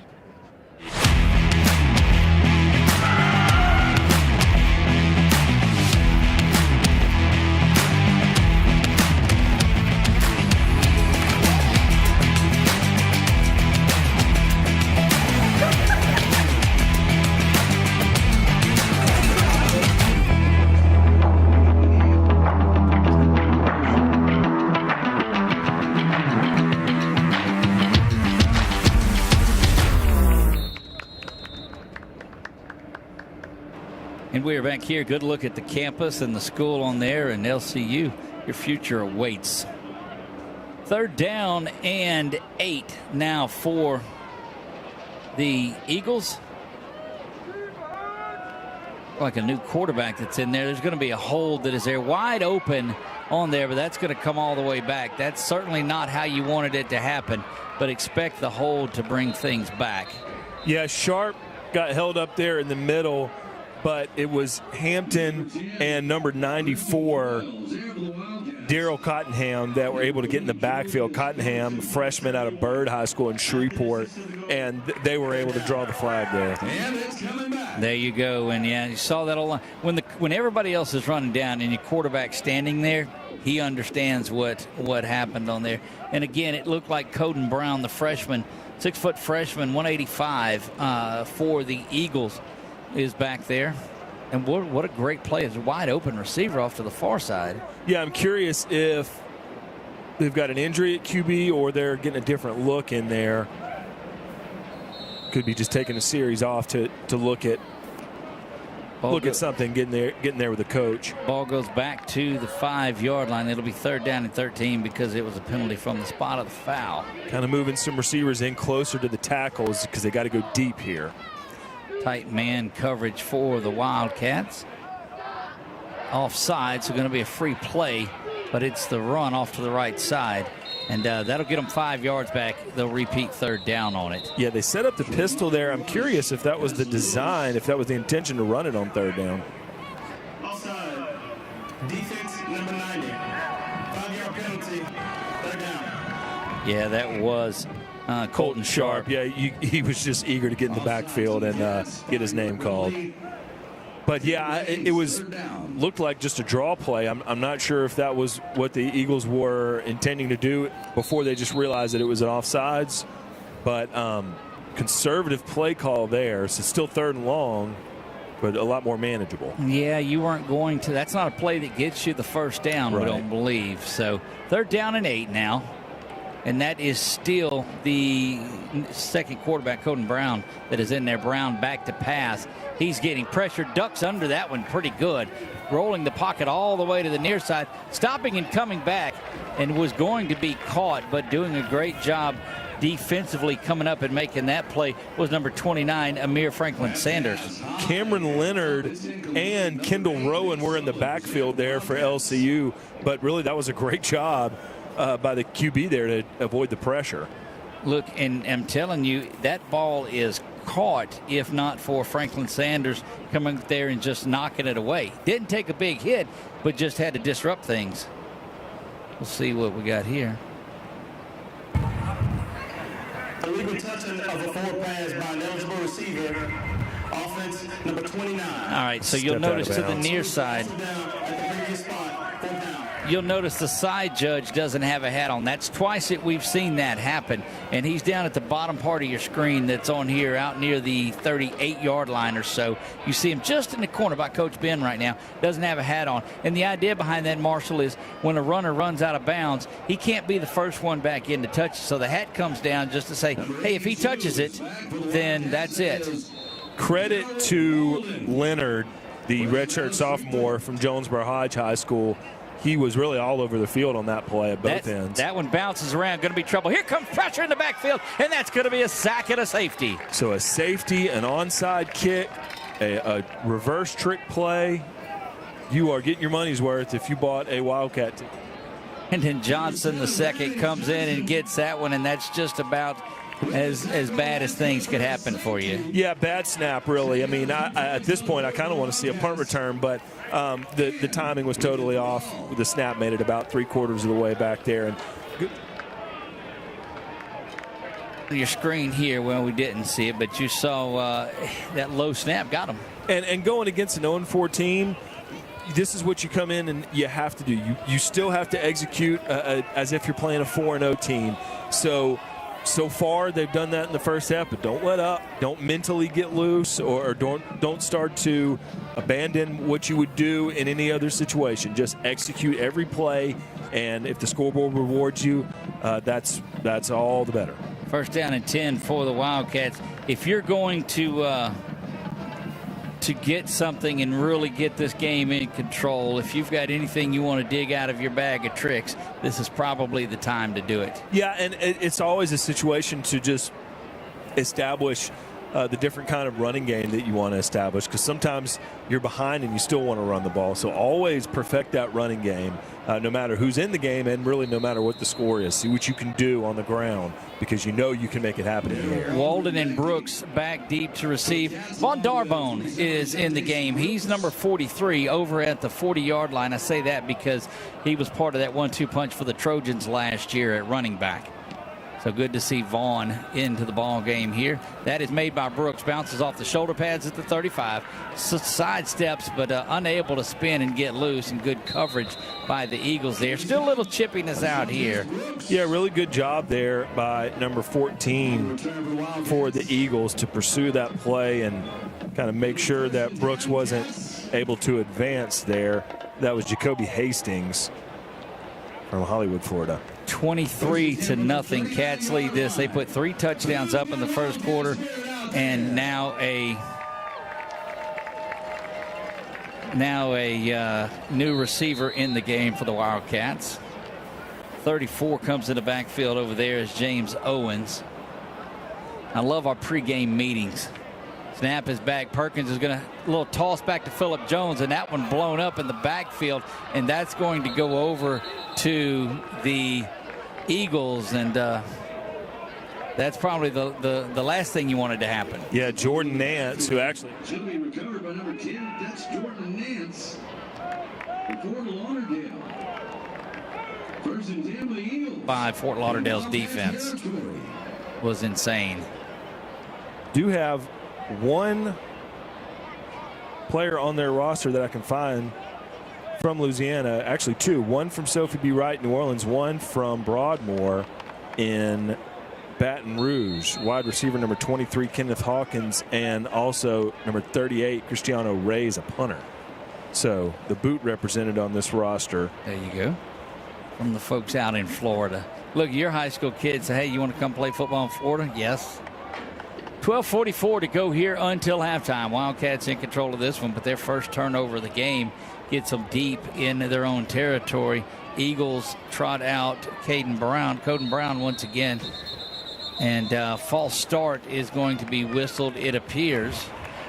Prior to the snap, delay the game.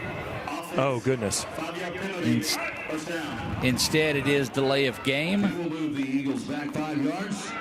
And that's just that's frustrating for you if you're an Eagle. Number 20, Lyric Hawkins, is on the defensive line right now on the right end. Snap is back. Looking over the top is there, turning around in coverage and near having a bit of penalty. Flag rests at the 26-yard line. Yeah, Grogan was in coverage back there. He looked like he was waiting to catch it. They almost switched roles. The receiver had to play DB. But this penalty is way up in the offensive side of it, it looks like. Illegal formation.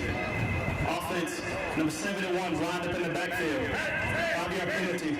First down. Yeah, I actually kind of was questioning that lineup before the snap. Kind of looked like a old Notre Dame box or something in the background, but not legal. Yeah, no, you just can't have. And what you're setting up is something, and that's going to give the Eagles a timeout. They're going backwards after their big play of the game, an opportunity to try to get in. It's just a three-score game.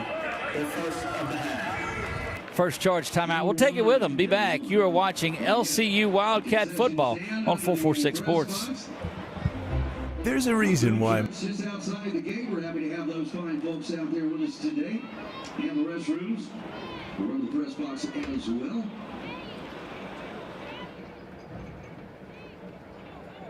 And also, we'll hear a performance by the Panther Pride Marching Band from Buckeye High School.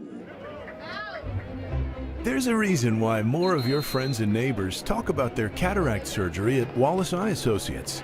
They know our tradition of eye excellence spans decades. They also know how committed we are to our local community. If you're ready to have your vision restored through modern cataract surgery, call us to schedule your annual cataract evaluation. We go here, first down and 20, rolling to the far side there and dumping that one off short. They're going to make a good return on that. That ball was caught in yards after catch, Marshall, were so positive. Yeah, good play there by the Eagles. And again, I certainly want to see him hang in there and continue to make plays. They can come back. You never know. Your first win is always just a few plays away. So hopefully the Cats can get challenged here to finish out the first half. And with a 2-point conversion, too, you're just still a 3-score ball game. Handoff goes up the middle. Off to the left side now is where the back takes it. It's going to be spun around and brought down, but that carry was Darren Pierre-Paul. So they've got some of the guys listed in the 2 spot on this that are out there, and they're playing pretty well. Yeah, Caleb Brumfield there, the freshman from Riverside and LaPlace, thought he got held there. He was trying to make a play on the defensive right side. Hawkins got picked up in the backfield, so some positive yards for UFL. Third down and 3 now. Brown goes up to the line. He'll go under center, and Hard snaps it and is going to get the Cats off sides, it looks like. Yeah, flag from this side, the near side judge. We'll go down to the sideline and get the official call down onto the field, but it looks like it's going to be offsides. Question was, did somebody move? And you see the head linesman there coming in talking about it. And if they talk that long, it may not necessarily be what's expected. Well, this judge saw something for sure. Park to the snap. Illegal snap. Offense on the center. 5-yard penalty. They're down. Yeah, you saw him kind of come in there like, hey, I saw it. I'll tell you what happened. Yep. And that's what happened. But Cats got to make sure they don't get drug into the mud like this. There's kind of some sloppiness, some confusion, but got to dial in on defense. Keep them at 0 right now and go towards halftime with what you've done so far. Well, there you have it now from 3rd and 3 to 3rd and 8. Certainly 4-down territory for the Eagles. Man in motion comes there. Back to pass now is Brown. He's going on the fade route, turning around and playing receiver again, and still on the ground. A little bit of a celebration and good work out there on the corner. That is number 29, Amir Franklin Sanders, who has had a pretty good game. Yeah, that really was a good throw back there out of the backfield, and some good clean play between wide receiver and DB. Just not a lot of contact. They just got there at the same time and able to get the pass break up. I think that was Grogan that was back there. Or no, excuse me. I think that was number 29. Yeah, it was. It was Franklin Sanders. 4th down and 8 now, going back that way. A little bit of a hold there. Yeah. Touchdown is going to be called. That was because there's going to be celebration penalty is going to be thrown, and you're getting. I don't understand I appreciate the touchdown. Well, and it could have been a good job by Jamarion Jackson to sell that a little bit, but he definitely threw his arms up as if he was getting held there, and that was really the space that they needed. And let's see, they don't have the score. It looks like they're going to go for 1. Yeah, I'm just waiting for the official call on what the penalties were. The result of the play is a touchdown.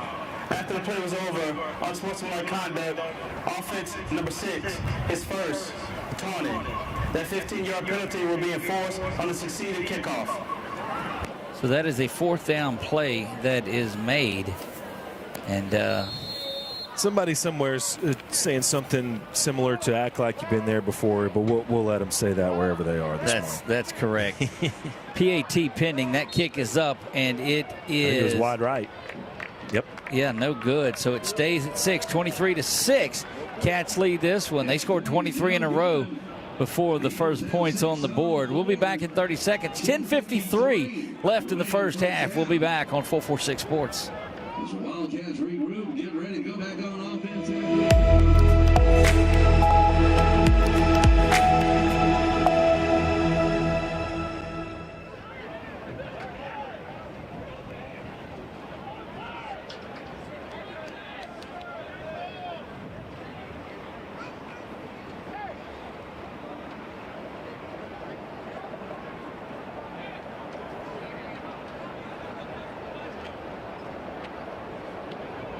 Back to work we go here. I'm Doug Gann alongside of Marshall Leffler. And if you're looking to keep around high school football, join us on the Red River Roundup at 8 o'clock on Saturday mornings. You'll get updates from around the state. You'll get a look inside the SEC as it pertains to recruiting. And you never know who our guest is going to be. A couple of our teams are 5-0 now on the season, and continuing that over. So all things football, all things sports, you check out 446 Sports. If you're just new to us, make sure you hit that subscribe button if you're watching over there on YouTube. It doesn't cost anything to do that. It just lets you know when we go live on everything that we do. Marshall, tell of 2 quarters so far. The Cats, with their one little mistake on that, what was developing to be a trick play, caused the chaos. Yeah, and a bad snap turnover there. So, like I said, got to lock in there. Don't get drugged down to any of the confusion. Just continue to execute. Brooks is going to have it at the 28-yard line. Makes his way across the 30 now, going across the field. Shoestring tackle, diving in and making that play. Good work by number 14. Yeah, good job there by Jacoby Hastings. He's made a couple plays today. That was a design kind of reverse motion there for Brooks. But decent field position, and we'll see if the Cats can get another one in there. Well, the difference between sun and rain at a game. In sun, you don't put your umbrella up. You just get wet out here. Now with this sun like it is, there are umbrellas all throughout the crowd in this one, sheltering themselves from that brutal sun that's out there right now. Yeah, noon kickoff. Not what happens every home game here, but it's a really nice change of pace, especially if you brought your umbrella. Indeed it is. First down and 10. I'm going to stay right next to that fan over there. From the 39, handoff goes off to the right side. That is Datelin Cunningham. Yep. Datelin Cunningham making his first appearance in this one. Yeah, he's been the leading rusher for the Wildcats all season long so far, and Jatarius Johnson got a couple touchdowns last week, but it's been kind of spreading the wealth so far. Yep, Joe is out for this game. Perkins now going, oh, look, just good movement, Butler, and they're going to call DPI, it looks like, at the end of that, but that was just pretty good work, receiver and DB. Yeah, that was, kind of similar to Franklin Sanders' play over there. So an automatic first down is the call after that. But you're right, a lot of hand checking, and I don't think he's going to call that if Butler ends up getting out of it and makes that catch. But when he didn't, the play comes down. Yeah, and really a good throw by Perkins. We'll see if they can dial up another downfield pass play. They got 2 wide receivers with a lot of room over here to the wide side of the field. Good shot that Datelin Cunningham goes over 500 yards on the season on this drive. He's at 497 coming into it, and, well, there you go. I think you hit it on the head there, Doug. We'll get him there at 500 yards now rushing on the season. He'll pick up 3. Yeah, we'll see what the ball's going to stay on the right hash mark. So the same formation over here with Williams and Davis. Well, they moved Lilly over to this side, too, and that's just a big block. And Datelin with a stiff arm out to the 38-yard line is going to get down near. First, they'll give him the 39. Good job by Kennison Jefferson staying on the outside of that play and getting a little bit of an edge there for Cunningham to get some yards. Third manageable here. Got your whole playbook. And a timeout is taken. It's the second by the Eagles. Yeah, we'll take it with them and be right back. We'll be back in 30 seconds on 446 Sports. There's a reason why more of your friends and neighbors talk about their cataract surgery at Wallace Eye Associates. They know our tradition of eye excellence spans decades. They also know how committed we are to our local community. If you're ready to have your vision restored through modern cataract surgery, call us to schedule your annual cataract evaluation. When it's time for cataract surgery, there's only one team, one focus, your vision. Wallace Eye Associates.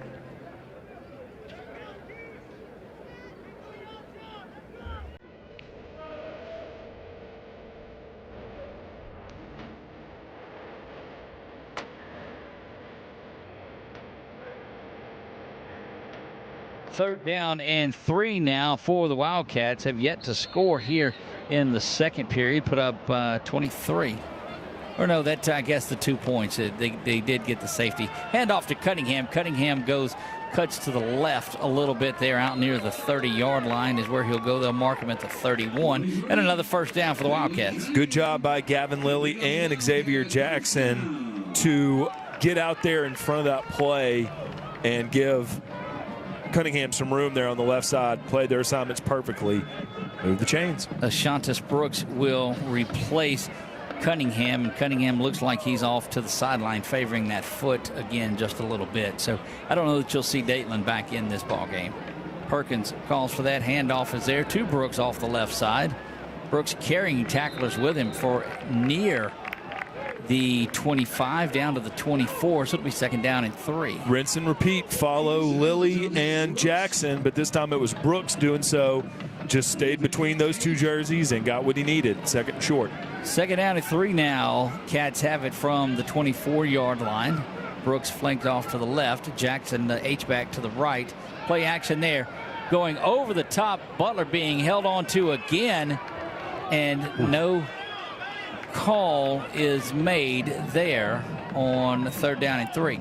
Yeah, they stacked up Butler and Davis just directly behind one another. Of course, Davis was able to get some attention there, and that might have been a makeup call. Not sure. We'll leave it there.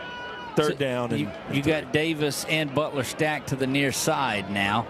The handoff's going to go to Brooks, and he's got plenty of room for the first. Inside the 20, inside the 15, down to the 11-yard line is where he'll go. First out of 10, and very impressed with the way that Brooks is running the ball today. Yep, and he's doing it behind number 77 and number 89 every single time.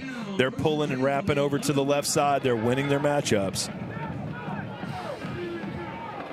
Handoff goes that way again, but just shot through, and you're going to get some sort of flag over to the near side. Number 4 was banging around in there with Davis and Butler, and we'll see what they have. Yeah, good play call on the counter, but sniffed out by UFL. Look, that was number 4 that flew through. Personal foul, illegal use of hands to the face. Defense number 4. After distance to the goal, automatic first down. First down and goal now for the Wildcats after that half the distance penalty. They are looking to finish off this drive with a touchdown. And yeah, and that's a shame because they sniffed that play out. They made a great play on the field, but doesn't matter. First and goal. Just a motion out there. Good pressure. Oh, that block was picked up so well back in the backfield by Jackson, because you've got the run blitz coming from the far side, Marshall. Thanks, Coach. Appreciate that. Yeah, he really does a good job of knowing where to pick up protection, and he turns plays that might be negative into something where they can score here on second down. Second and goal from the 3. They'll give Brooks another shot at it off the left side, but he's met there before he is dropped and thrown back. And you're going to get all kinds of penalties. Going to be another. Looks like this penalty may be against the Cats. We'll have to see. If it is, that's going to push them back a good bit. Yeah, Kennison Jefferson trying to make some room there for Brooks. But, again, Eagles hold them up on the field, but did they shoot themselves in the foot? This could very well be one of those offsetting varieties, too, because things are getting pretty chippy out there. Yeah, need to shut that valve off on both sides for sure. Yeah, you make the long trip over here, the long bus ride. Tension's already going to be high. You got an 0-4 season. It's tough. Yeah, 2.5 quarters in the heat left to go, so just play ball. We'll go down to the field now. After the play was over, personal foul, unnecessary roughness, offense number 77. 15-yard penalty. The down counts. They're down. Nope, they'll just call that on Gavin Lilly, and it was post-play. May have gotten him for, I didn't see it, but he may have just thrown someone down, a little emphasis. Not a dirty play or anything like that. But may have just got him for being a little too rough. And I may be the only one that feels this way, but now that you're back and you've got a lot more space to work your receivers and throw the ball. Yeah, being inside the 3 is great, but he's got a lot of room to work now. Well, I'll ask you after this series. Snap is back there. Play action. Perkins going to the end zone. Got it. Xavion Butler into the end zone. Touchdown. Xavion Butler. Touchdown. Wildcats. Good call there, Doug. Yeah, got the room that they needed. They've had a 3 wide out set a lot. All kind of crossed motion there with their routes. Plenty.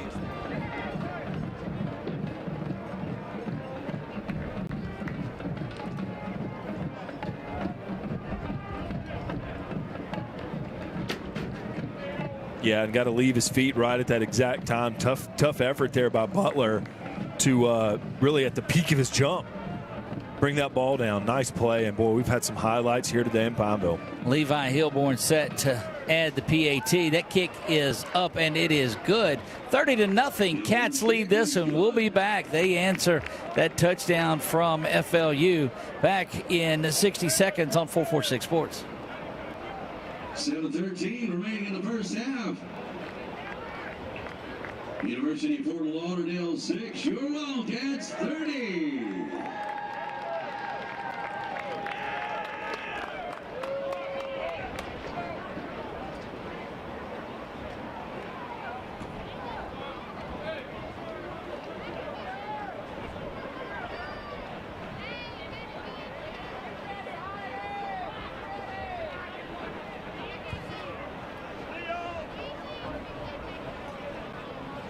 Back here to Wildcat Stadium on the campus of Louisiana Christian University. I am Doug Gann alongside of Marshall Leffler, who is here with us this year, doing a great job. Marshall, it's been all Cats in this one. Yeah, I mean, coaching staff really seems to know what they're doing to put these guys in positions, and the guys that continue to lead this team on offense, kind of those upperclassmen, they're just making things easy. Hilborn with a foot into it. It's gathered in at the 6-yard line now, trying to reverse field and go all the way across, and the Cats are quickly there to shut that down. The Eagles will start at 1st and 10 from the 23. And I'll go back to that really quick, too. Just even now, like Grogan right there, getting held up a little bit, didn't do anything out of pocket, just beyond just playing tough, and, didn't get the call, whatever. Play went past him, but just for the most part, Cats have just held in, locked in, and just continued to dominate. We got number 78 that checks into the game now on defense. 5 is there too. Cameron Leonard back as the safety across the top. So we'll start to get some of these guys in there as they make their way onto the field. Isaiah Joels, the Oak Grove Tiger, got a couple state championship rings in his locker. Right up there where you call a lot of football on Fridays, handoff up the middle. That young man's got one of those concussion helmets, it looks like. Yeah, a few Guardian caps actually amongst this roster for UFL. I've seen probably at least a half dozen of them on the field. 2nd down and 5 following that 5-yard gain. Yeah, you've seen some players at all levels choose to use them, and they seem to work if it's something that works for you. Off to the far side, going to gain maybe a yard or so. Nice tackle. Looked like Rowan was at the bottom of that pile, and McHugh, who you can just assume is going to be somewhere near the ball at the end of the play. Number 38, Trace McHugh, fantastic linebacker for LCU. And they'll keep Hampton. Hampton's linebacker been playing on the outside of that D-line all day today, really making an impact. In fact, he is 3rd down and 5 now. Play action.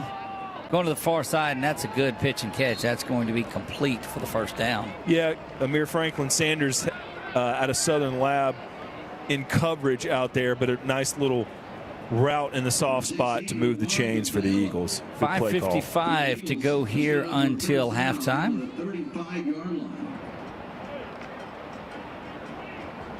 And And we'll see what if you are the Eagles, you'd like to go down and score one here knowing you get the ball back because you can get back in this thing. Yeah, you need to stack up a couple winning plays and kind of see some success. Motion comes to the near side. Pocket rolls that way as well. Here comes pressure and a good little dump off, but thrown behind him just a bit.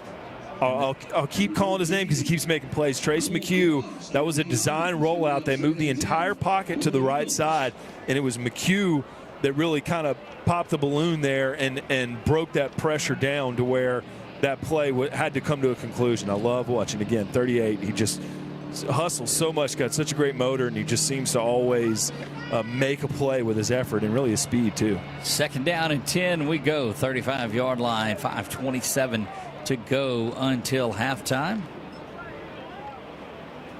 Again, the change at quarterback, that is Coden Brown that's there, and pressure's coming off to the far side. A good job. He's pointing out to his receiver and unable to get that one completed, but a good job of escapability. Yeah, Kendall Rowan got in the backfield there, and unless I missed a snap, I think that every single defensive play for LC has featured a 4-man rush. So they're not having to blitz, and they're not having to necessarily do anything special with their linebackers. They're getting pressure with 4. They're commanding the line of scrimmage with 4, and it's held the Eagles to 1 touchdown. And that's what allows them to play a lot more pass contained. Yes.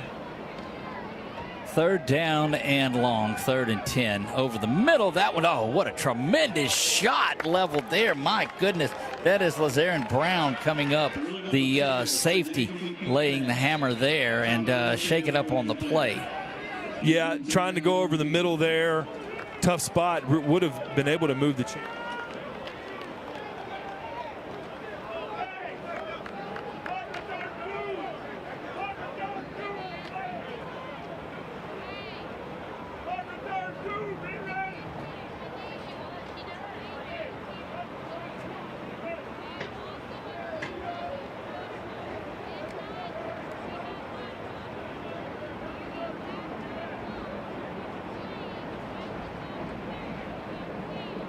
As Brown and McHugh to the ball.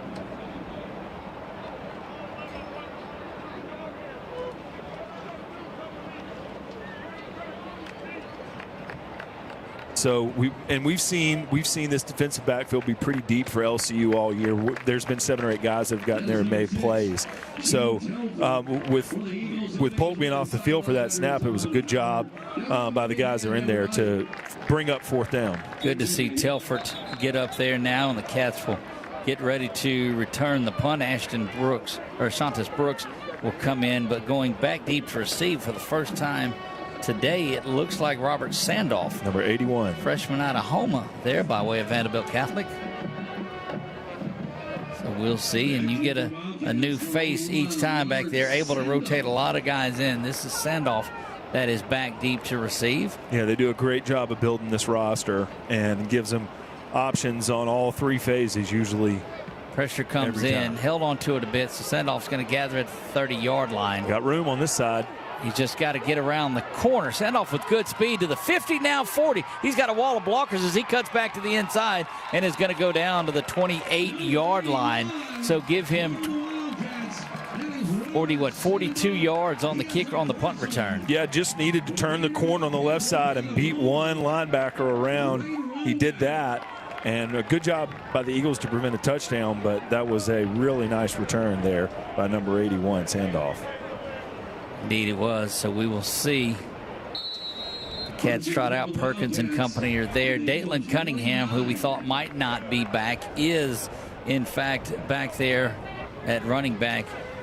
Again, seeing some of the guys, a lot of the bigger guys out there. Brendan Hawkins is out on the field. I see Jackson is out there. Xavier Butler, who just had that big catch, goes out to the 30-yard line, and to the near side it is Trace Williams. Yeah, Brooks has done a fantastic job today getting the bulk of the carries out of the running back spot in the first half. But Cunningham, want to keep him tuned up, want to keep him ready for this conference slate coming up after this week. Snap is back there, play action. Good job of Perkins to step away from it, and he just throws that into the feet of Williams. Yeah, Perkins saw it, didn't have anything there. Good job by the Eagles to kind of thwart that play. So that's not the first time he's done that today. Just take an incompletion, move on. Cats go right back to the line of scrimmage with no huddle, and they'll swap and bring Butler out, and that brings Cervani back into the game. Colin Cervani, he is also a young man from Largo, Florida. That's where Omar Davis is from. Brennan Hawkins in the game now.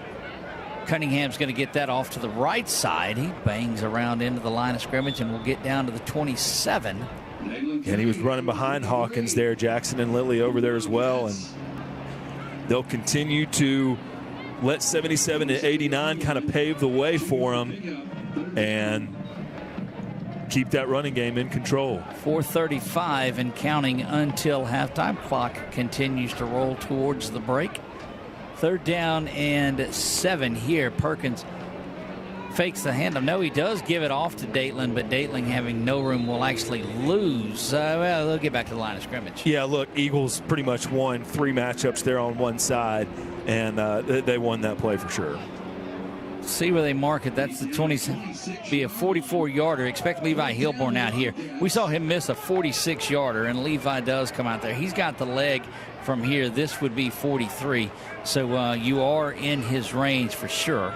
Yeah, don't like that you don't get the first down, but Hilborn get his first chance today, and it's a great opportunity. This would be about a 43-yard kick for him.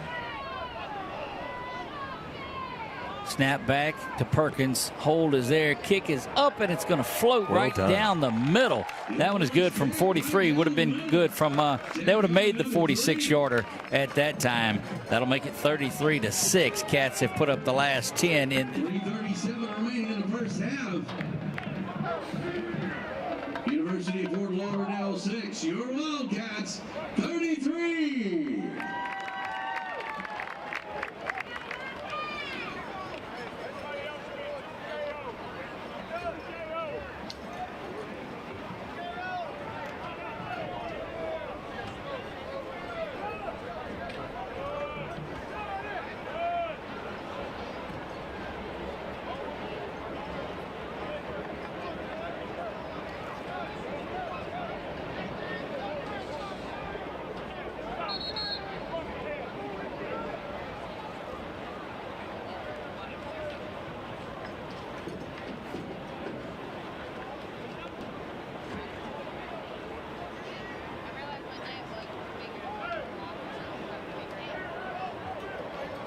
We are back here to Wildcat Stadium. Good look outside at the expressway as it's moving at a good pace today. Across from where we're at, we are on the campus of Louisiana Christian University. The Wildcats in control of this one over Fort Lauderdale, 33-6. Hilborn set to put a foot into it. Fires that one away, and it is going to find it down to the 2-yard line where it is gathered in. A little bit of a block in the back, but no call there, and the tackle's going to be made at the 29-yard line, and it will be 1st and 10 Eagles there. Yeah, I think that was number 44 for the Wildcats, Judson Mixon, the Texan. He got in there and really had to, full speed, had to stop him in his tracks, so a good job there by Mixon to stop him there. And really, going back to that previous play, great to see Hilborn come in and go 1 for 1 from 43 yards. His legs got to be cold other than kickoffs. He hasn't been able to get a shot today, but 1 for 1 from 40 and out, I'll take it. Well, and you're going to need that somewhere down the stretch. Sure, exactly. Ball is on the ground. It's going to just fall on it. And Colton Sharp with the tackle. Doing a good job, but Brown was just a fall on that. That'll bring up 2nd down, give him a loss of 3, and actually will be credited with a sack on that one. A 4-yard loss, make it 2nd down and 14. I don't believe that the Eagles will be in too much of a hurry, but the Cats do have, I think, all 3 of their timeouts in their pocket. Yeah, I'm not sure if they'd be inclined to use them at this point. If they can get the ball back, they'll just try to stay in control. Snap is back there. Handoff goes up the middle, and he's met right away by big-time Jaden Washington, the senior out of Union, from Union Parish High School. How about that? Yep. Yeah, the Colton Sharp was there as well to kind of stunt with him, and there was nowhere to go. You're either going to run into number 50 or number 90. Good job there on the interior D-line. 6 feet, 310. That's a big run stopper. Big run stopper. He and 90 right there together. Boy, that's tough running up the middle. 2:23 to go until the break. 3rd down and 15.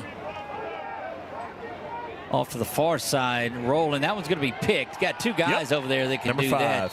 Yeah, and that is big-time work there by Cameron Leonard, the safety out of Jonesboro, Louisiana. Jonesboro Hodge represented there, and that is a turnover. Yeah, good job by Leonard to come up with that. And it looks like QB had one read rolling to his left. He kind of telegraphed where he was going the whole way, and throw was off target. And Leonard gets an interception there, and a really nice play. And so just like you mentioned a few moments ago, 2:12 left.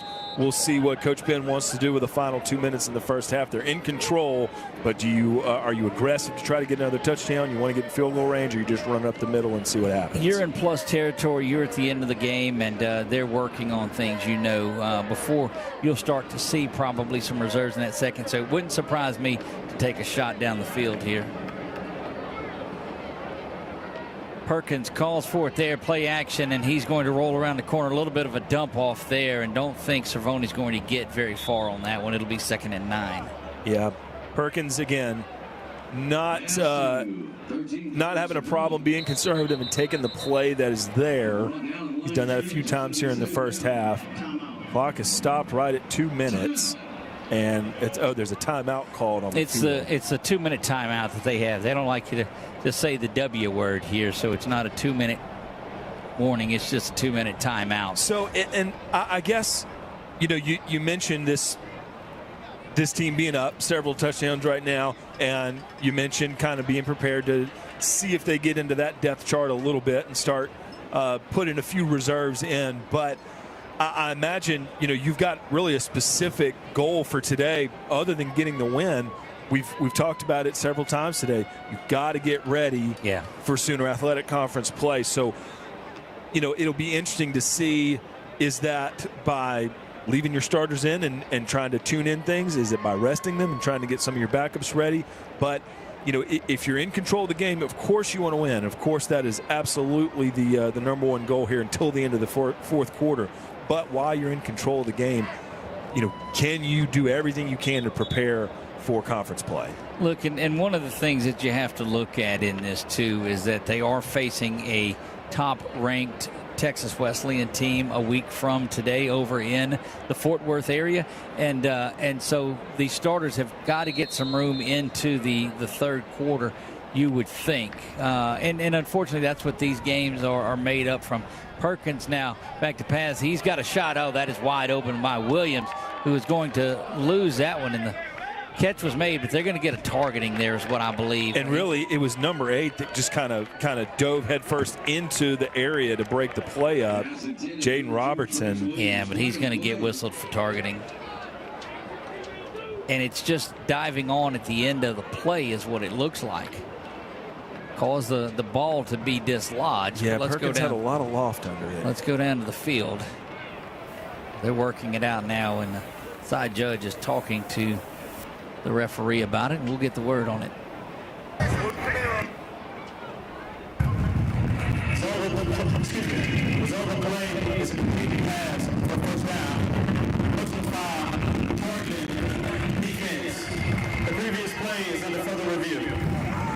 Okay, so what you gather from there, they're going to go and review two things on there. One is a completed pass. I'm thrilled about that. And 2 is the targeting on it as well. So you want to make sure, because there are certain ramifications that come with the targeting spot of that too. So they'll go down to the tent and check that out. Now, here's something that we talked about last week when we were over at Oklahoma Panhandle State. It was, if you'd look over where English Village is over here off to our right, that's about where the review tent was. And so these officials would have to go about 250 yards to get down to the review tent, and they didn't want anything to do with that. You got to be in shape for game day, Doug. It's absolutely. Stay ready. That's right. Great catch there by Trace Williams. I mean, he held on to the ball and went all the way to the ground. It kind of popped out at the end, but that was inconsequential. What a fantastic effort by Trace Williams to kind of shoestring under that and come up with the ball. Indeed. So they'll go back, they'll review, And again, I don't know if they're able to review both of them or if they're reviewing. They may be reviewing both parts of it.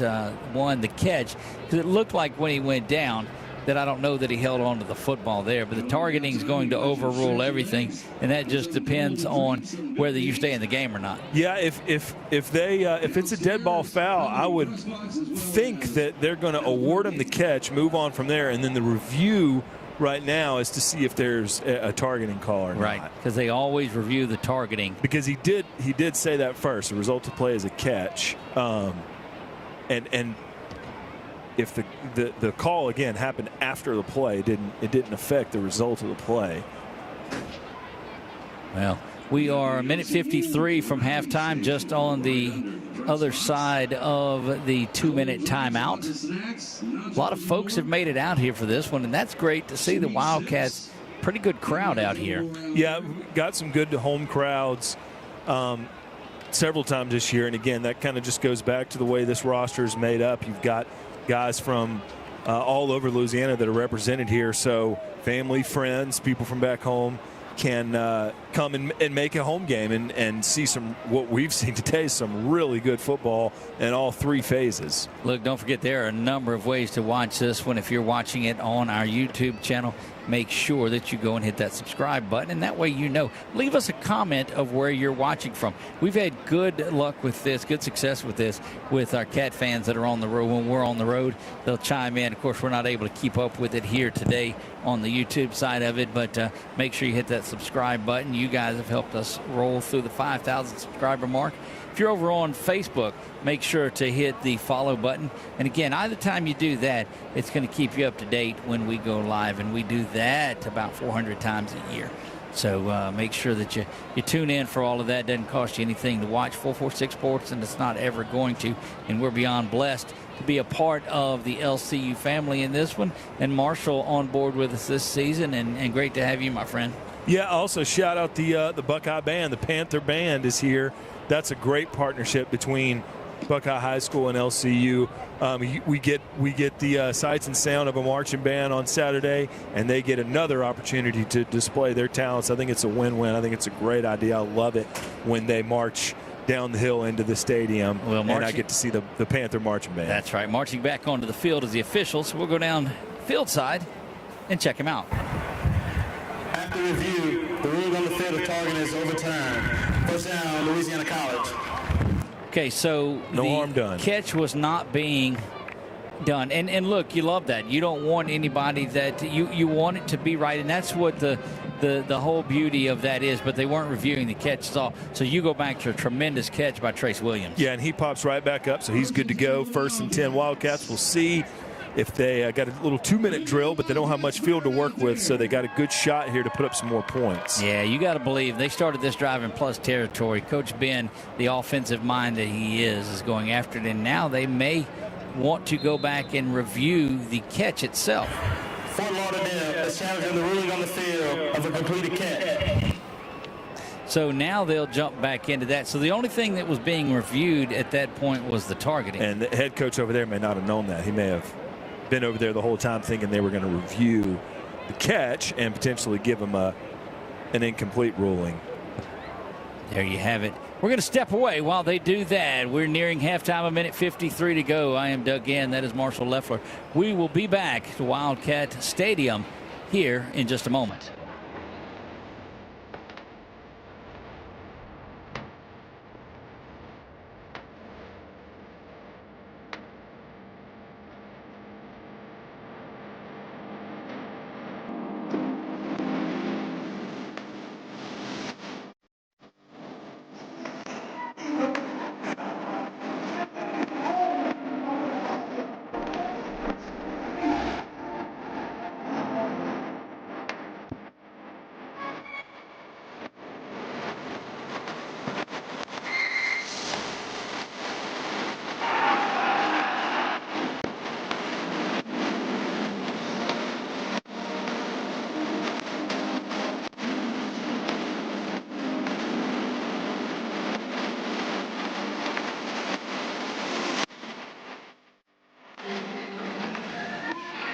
At the 48-yard line. See, that's... Will not be charged a timeout, and they have one challenge remaining.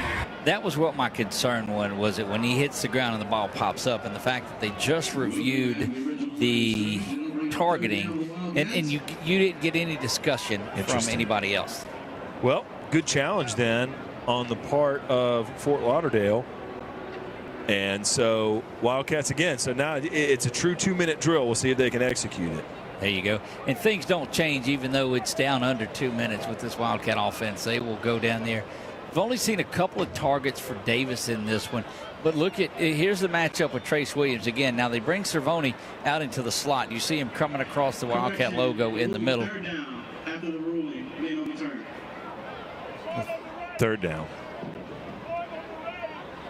Third down they go. Third down and 10. Cats from their own 48-yard line. See if Perkins gets his legs involved in this one. No, it's just a comeback throw complete.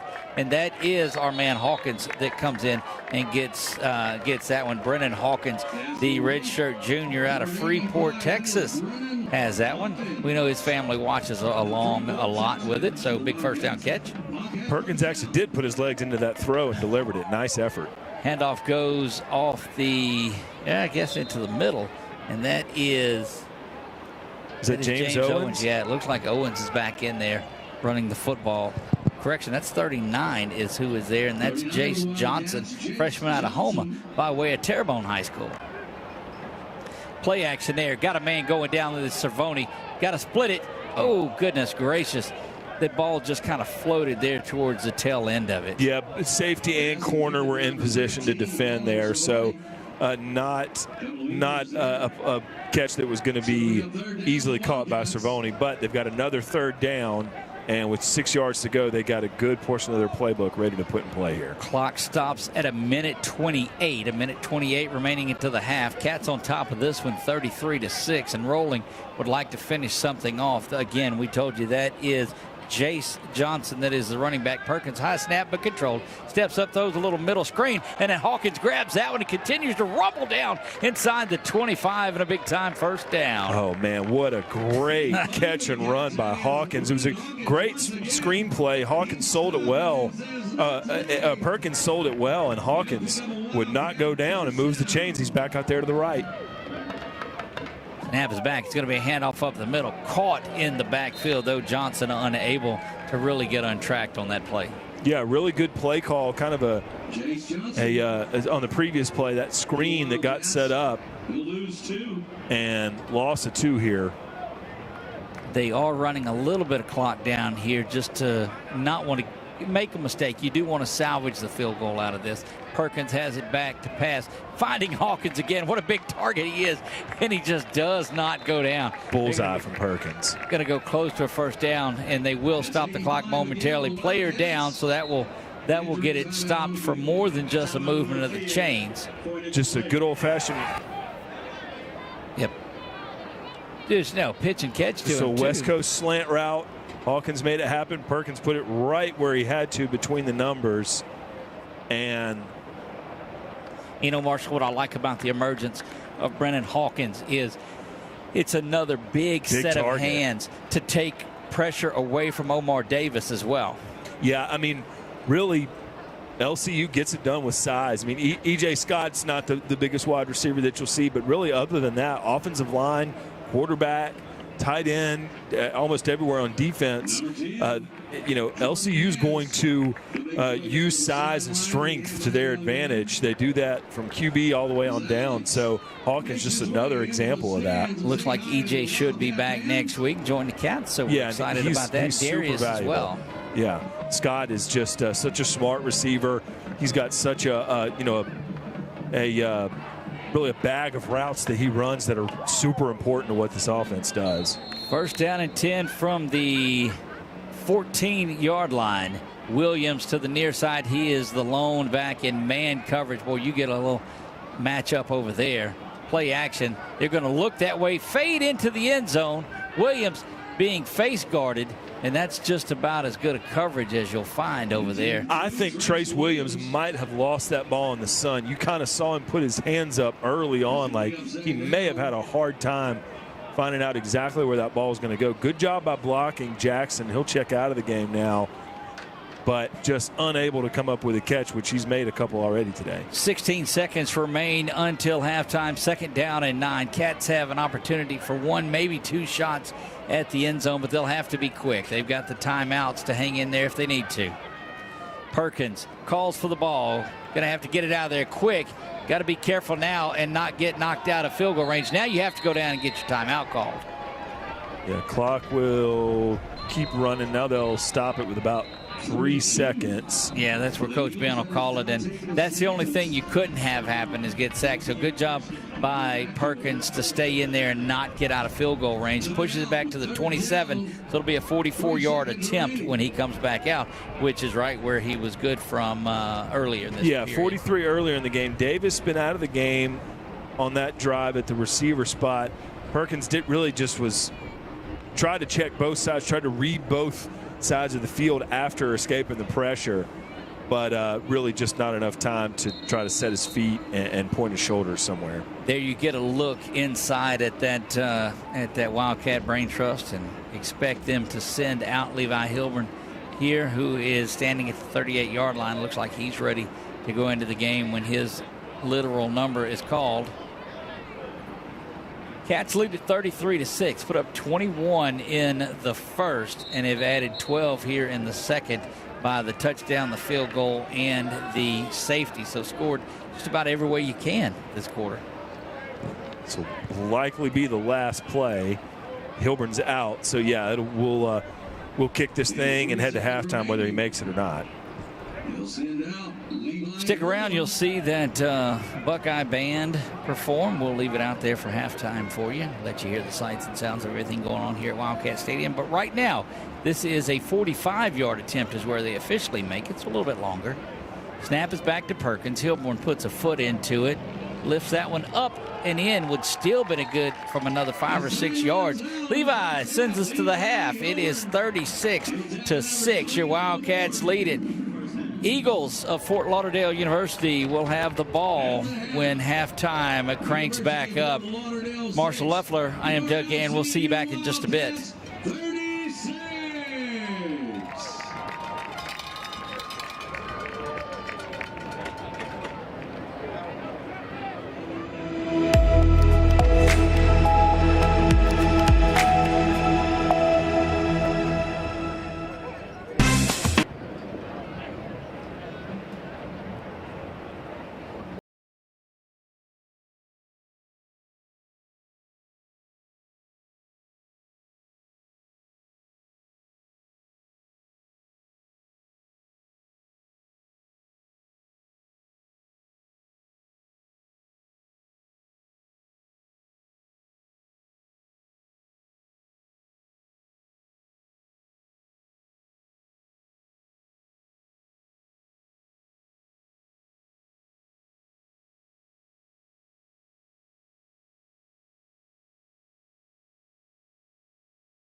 Celebrating big moments, BK Distributors has you covered.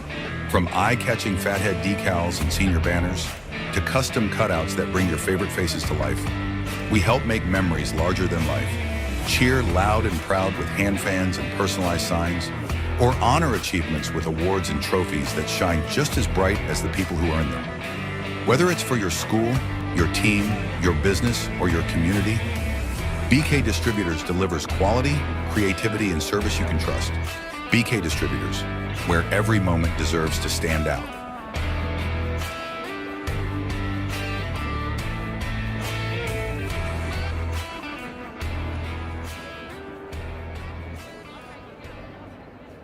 Firehouse Subs just partnered with Hot Ones to create 2 new hook and ladder subs. One with pickles marinated in Last Dab Reaper sauce to test yourself. And a milder one with crispy garlic chips if tests aren't really your thing. Find out how hot you like it for a limited time at Firehouse Subs.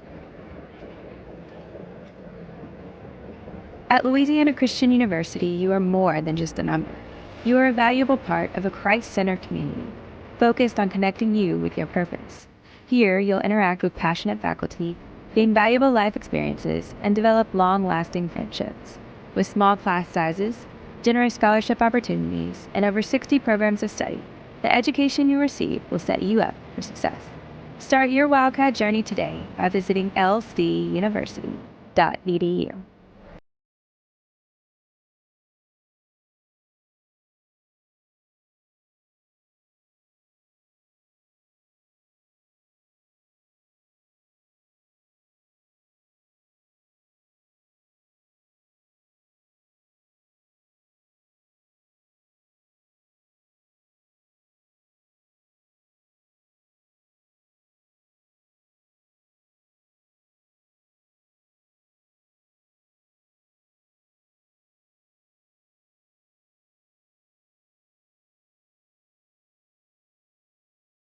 I am Victory Linda Lemons, and I am an assistant professor and alternative certification specialist here at Louisiana Christian University. I am called to teach. I've always been called to teach, and I knew that at a very early age. So in 2004, I was blessed with the experience to be able to come and attend Louisiana Christian University as a student, and I gained so much knowledge over the course of those years as I was earning my undergraduate degree, but the number one thing that I gained from being at Louisiana Christian University is my salvation. And so I was able to carry that gift of salvation along with me as I graduated from Louisiana Christian University. And I thought I was going to go into the teaching field, but I had a little change at that time and lifestyle changed. And so I actually ended up working in corporate America. And little did I know, now reflecting back on that, I know that the Lord was just leading and guiding me through a path to management and leadership. So I always, again, wanted to teach. And so I stayed in corporate America for 10 years until the Lord told me that it was time to go. And immediately I got a phone call from my mother, who is a pre-K teacher. And she said, well, remember, when you went to school, you said you wanted to teach. And I said, yeah, but that's what I want. I'm not sure if that's what the Lord wants for me. And she was like, well, I think you should consider teaching. And she said, it won't hurt. Just, apply at a few schools, do some interviews and just see how you feel. So I started applying at different schools. And the first school I went to, I was like, no, I didn't feel like I was called to be there. The second school I went to, I didn't feel like I was called to be there. But there was this one particular school that I really felt like I didn't have any chance of being accepted at. And I said, well, I'm just going to go to the interview anyway. And when I stepped foot on that campus, I could feel the need, and I felt the calling and the pulling of the Holy Spirit to teach at that location. I knew on site. I started working there, and the Lord just opened the floodgates of knowledge for me. Like, I really collided with my calling to teach, because I know I am called to teach. I was getting a push from those around me to go into leadership in the school. And when I started getting that push, I said, well, I'm just going to go back to school and get my master's degree. And so I came back home to LCU to get my master's degree. I was revived from being back in this Christian environment at this university. And I got my fire lit again. And so I was on fire for the Lord and being light in the world, and especially in the public school system, because it's so important that there are Christian teachers in the public school field, because the students need to see your light. And what better way to sprinkle your salt than to be right in the public school sector where everything is happening. So as I was teaching and getting my master's degree, I was rocking it out in the classroom, and then I was presented with the opportunity to do professional development sessions for other teachers. I started doing those sessions, and I absolutely fell in love with that, and it came to me very easily. And so that's when I knew the Holy Spirit wasn't calling me to be in administrative leadership in the public school sector, but He was calling me to teach teachers. At one point, when I was in corporate America, I was able to impact, just the employees that were underneath me. When I was in a classroom, I was able to impact the students that were directly around me. But by teaching teachers, there was, again, that bigger impact that came back to my spirit from the Holy Spirit, that I needed to make a bigger impact. And if I can impact teachers, then I can just make sure that every student has the best opportunity. And the best way to do that is here at Louisiana Christian University. So the Lord called me home. And so I've made a full circle back from being a freshman here at Louisiana Christian University, who was not saved at the time, that was able to receive salvation so that I was able to be successful when I left this campus. And now I'm called back to impact students and teachers here at Louisiana Christian University. That's going to make the biggest impact on the world.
Firehouse Subs just partnered with Hot Ones to create 2 new hook and ladder subs. One with pickles marinated in last dab Reaper sauce to test yourself. And a milder one with crispy garlic chips if tests aren't really your thing. Find out how hot you like it for a limited time at Firehouse Subs.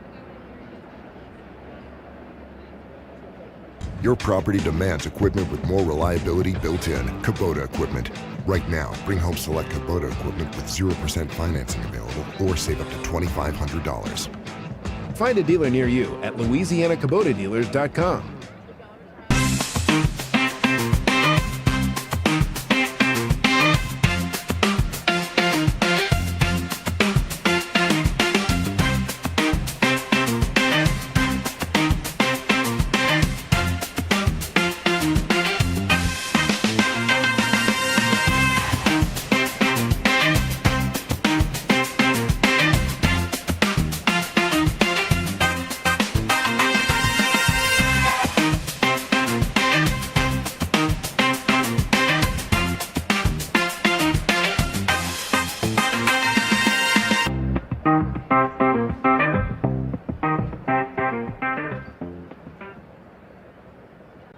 I am Bernice Liu, and I am the head women's volleyball coach here, as well as the assistant athletic director of internal affairs and the NAIA Champions of Character liaison. So my experience was my high school coach, my college coach, the first coach I worked under, and obviously from each of those positions, there were things that I really liked and knew I felt like worked, and then things that I felt like I would change. So for me, it was really important to make sure that faith is an integral part of our program. I didn't want to just be something we wore on shirts or that was in our name, but something that we actually was recognizable in us. It was important to me to build a family culture, especially for me. I'm 1,000 miles away from home, so I don't really have family here. And the same is true for some of my girls. They come from lots of places, and so I wanted this to be a place where it wasn't just about rings or winning or whatever, but that we were actually a family and a team and working towards something. So I would say those are probably the 2 most important things for me to build into a program. It's about helping young women navigate young adulthood.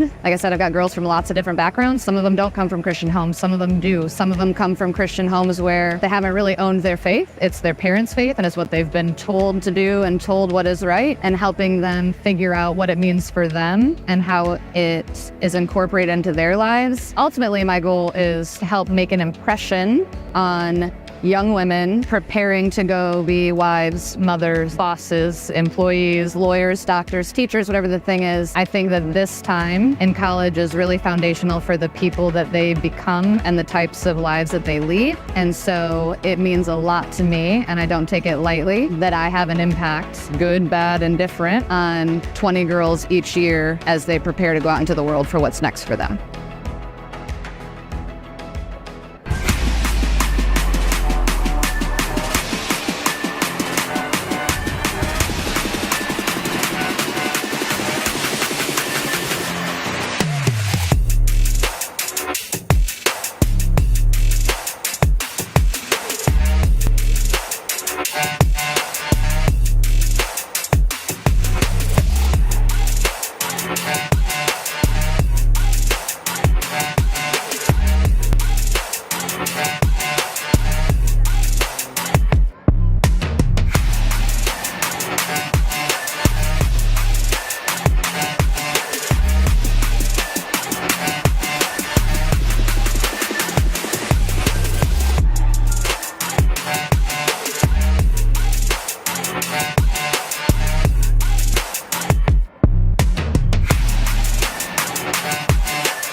Texas, Wesleyan. That'll be a South. The Sooner Athletic Conference battle. Kickoff 2 p.m. You can catch it live, 446 Sports. Your home for LCU Wildcat football. Cats return Saturday, October 18th with a 6 p.m. kickoff. It's homecoming as the Wildcats welcome Nelson to Wildcat Field. Stuff like this. Once again, be sure you follow your Wildcats all season long. 446 Sports, YouTube, Facebook, 446sports.com for more information.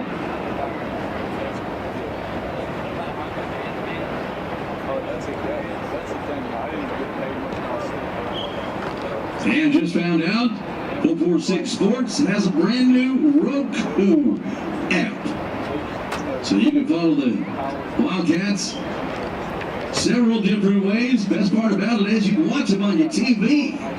That's great.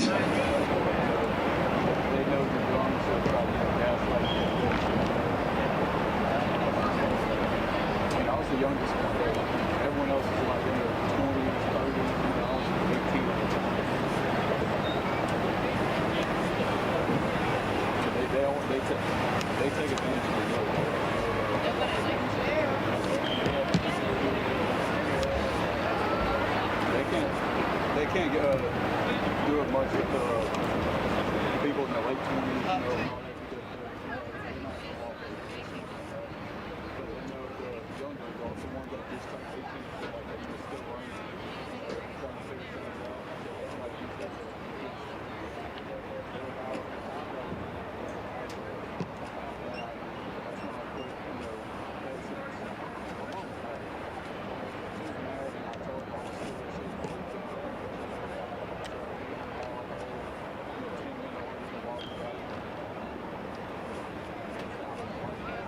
And we're back to Wildcat Stadium. I am Doug Gann alongside of Marshall Leffler, and what an exciting first half it was. The Wildcats lead this one 36-6 in there, and we're looking through some of the stats on there. Bryce has been pretty solid on there. 12 of 21 for 146 yards, 3 touchdowns, no INTs.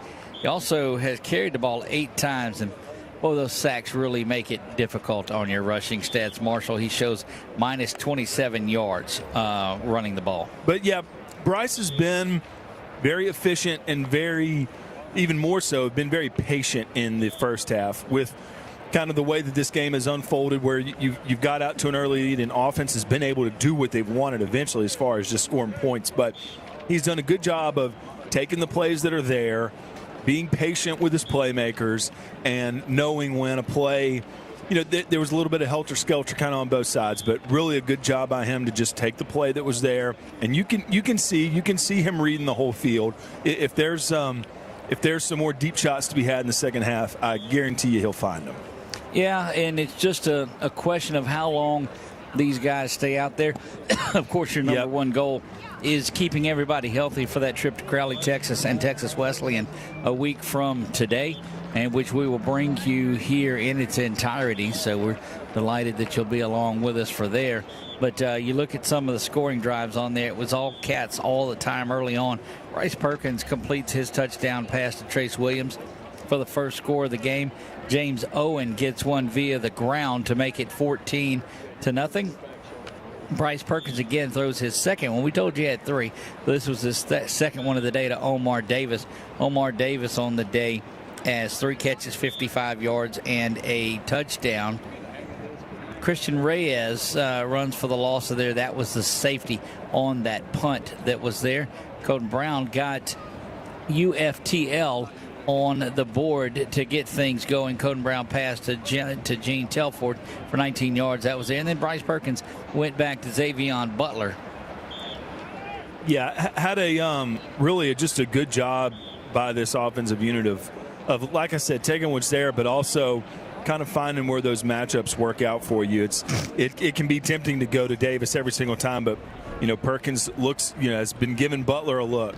Got Hawkins involved there late in the first half. Brendan Hawkins, 3 catches, 34 yards. So really, if this offense can continue, and again, like we said pregame, to me, football can be a lot simpler than we make it. It all starts up front. This O-line has absolutely done their job, both from an assignment standpoint and execution standpoint. They're giving Bryce time to throw. They're giving Brooks and Cunningham time to run. And they're giving their receivers time to make plays on the outside. And everyone's done it. But it all starts with that offensive line doing their job. Indeed, they have. You know, you look through the stats and you say sometimes the stats don't tell the way things actually are. Cats with a little over 18 and a half minutes of time of possession to 11 and a half minutes for Fort Lauderdale. That's a big telling tale that you want to. 5 of 6 in efficiency in the red zone. So they're just basically doing what they want to do.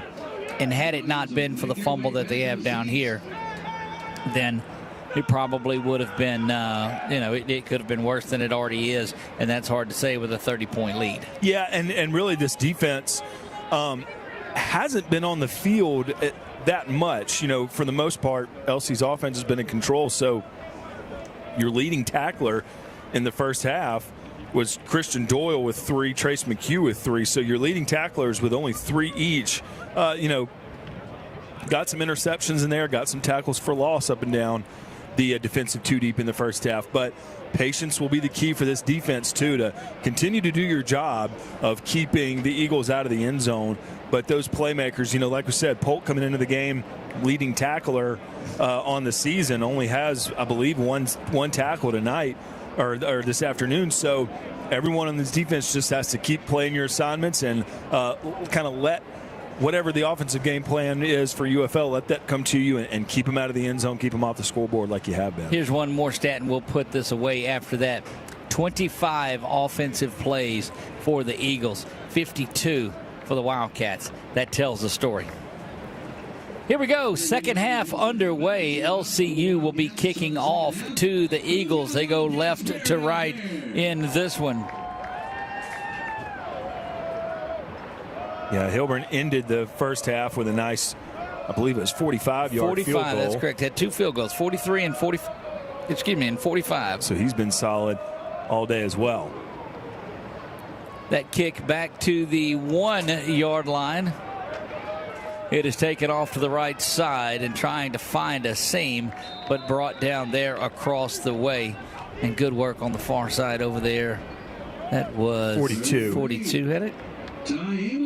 So that is Mason Hebert that had that one. I think 33 was in on that too. Tyler England Jr. Another one of those freshmen making big things happen. Oh, there's so many. We talked to Coach Ben prior to the game and talked about the JV game or in the freshman and JV game. I was like, look, Coach, this turns out to be that way a lot of times because you got so many young players playing. Well, and really, look, if you think about it, a second-year head coach, if you see a roster full of freshmen, that is exactly the metric that you want to see is right. That you've got your program on notice. He's building his team. First down and 10. Play clock running down. It's already to 0. They're having them reset it. Wind starting to blow, playing havoc with some of the things. Back to pass now. He's getting a lot of pressure. That one is thrown away and dropped in the backfield, but good pressure. Coden Brown has went the distance since about the tail end of the first quarter. Yeah, there was an empty backfield again, which the Eagles have done a few times in the first half. But LCU just drops everyone into coverage and nothing doing for UFL. LCA did have a big win last night. They did. You speak of those guys. They're really rolling firing on all cylinders here. Second down and 10 from the 30-yard line. Brown has a one-man back in the backfield now, moves him around to the other side. Snap is back, handoff does go up the middle. Looks like number 20. Lyric Hawkins. So Hawkins, no. Let me see what happened to my roster from there. That is number 20, Julius Fenderson. That is the freshman running back out of Birmingham, Alabama that had that one. Yeah, and number 20, Lyric Hawkins, yes, for LCU to make the stop there. Well, Hawkins, you're going to hear that name so much through the years. 14-15 to go, just underway in the third quarter. Brown back to pass. No pressure this time. And then here, pocket does collapse on him, and they'll meet at the quarterback, and that's going to be another sack. That's your man 99 getting in there. Jermarian Jackson eventually gets in there and gets a sack, but it could have been 2 or 3 others that made the stop. Eagles sticking with that empty backfield, and LC's making them pay for it. Look, and you talk about it. You talk about the word coverage sack. There was nowhere for him to go. Right, and that's with 5 wideouts out there in formation. So good job by all 11 to shut down that empty backfield formation. Walden back deep to receive. He stands at the 39-yard line. I don't really think he's had one to return today.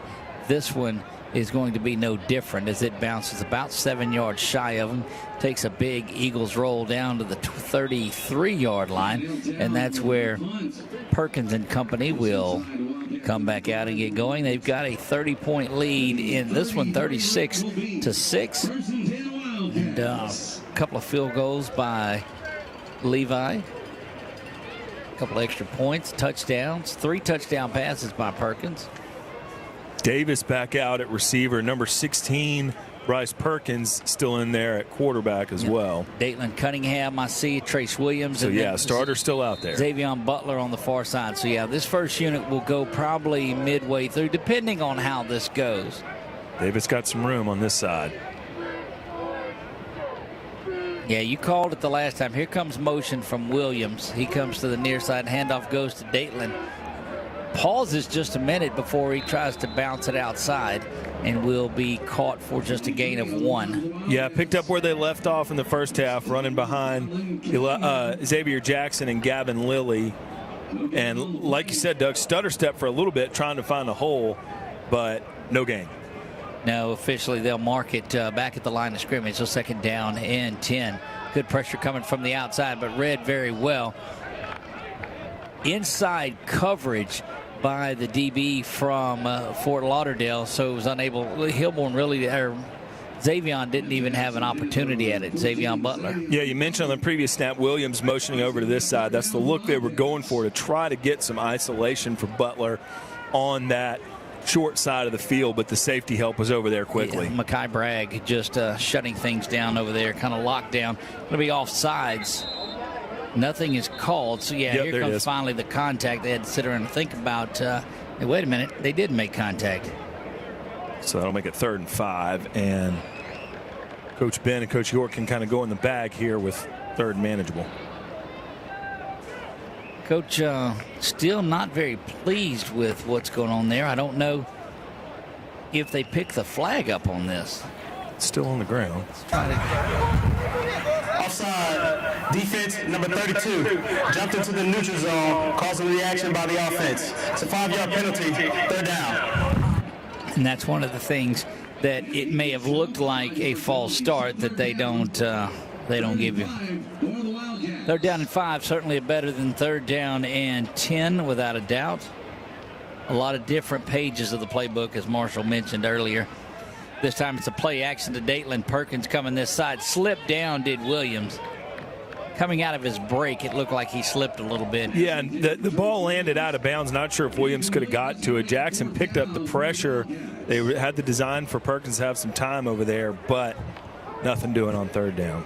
That'll bring up 4th down and 5. Preston Baker.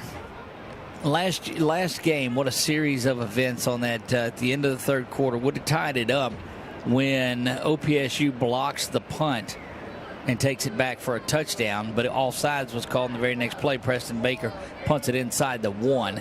So tremendous turnaround. He gets a good turnover on that one. Fair catch called for and made at the 26-yard line, and that's where UTFL will have it. UFTL rather.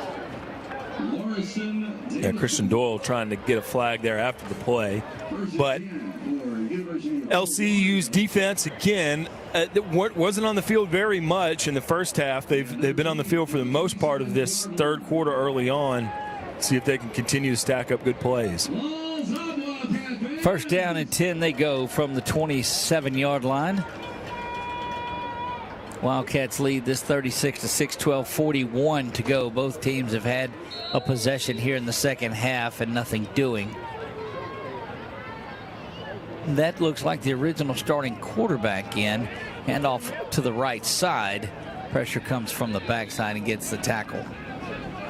Some new guys on the D-line for LC. 78, Isaiah Joels checks back into the game. And also number 94, Daryl Cottenham, he's into the game now. Deron King back in at quarterback, calls for the ball and a handoff. Nope, he'll swing it out, and that ball is thrown incomplete. They're chasing it down, the Cats are.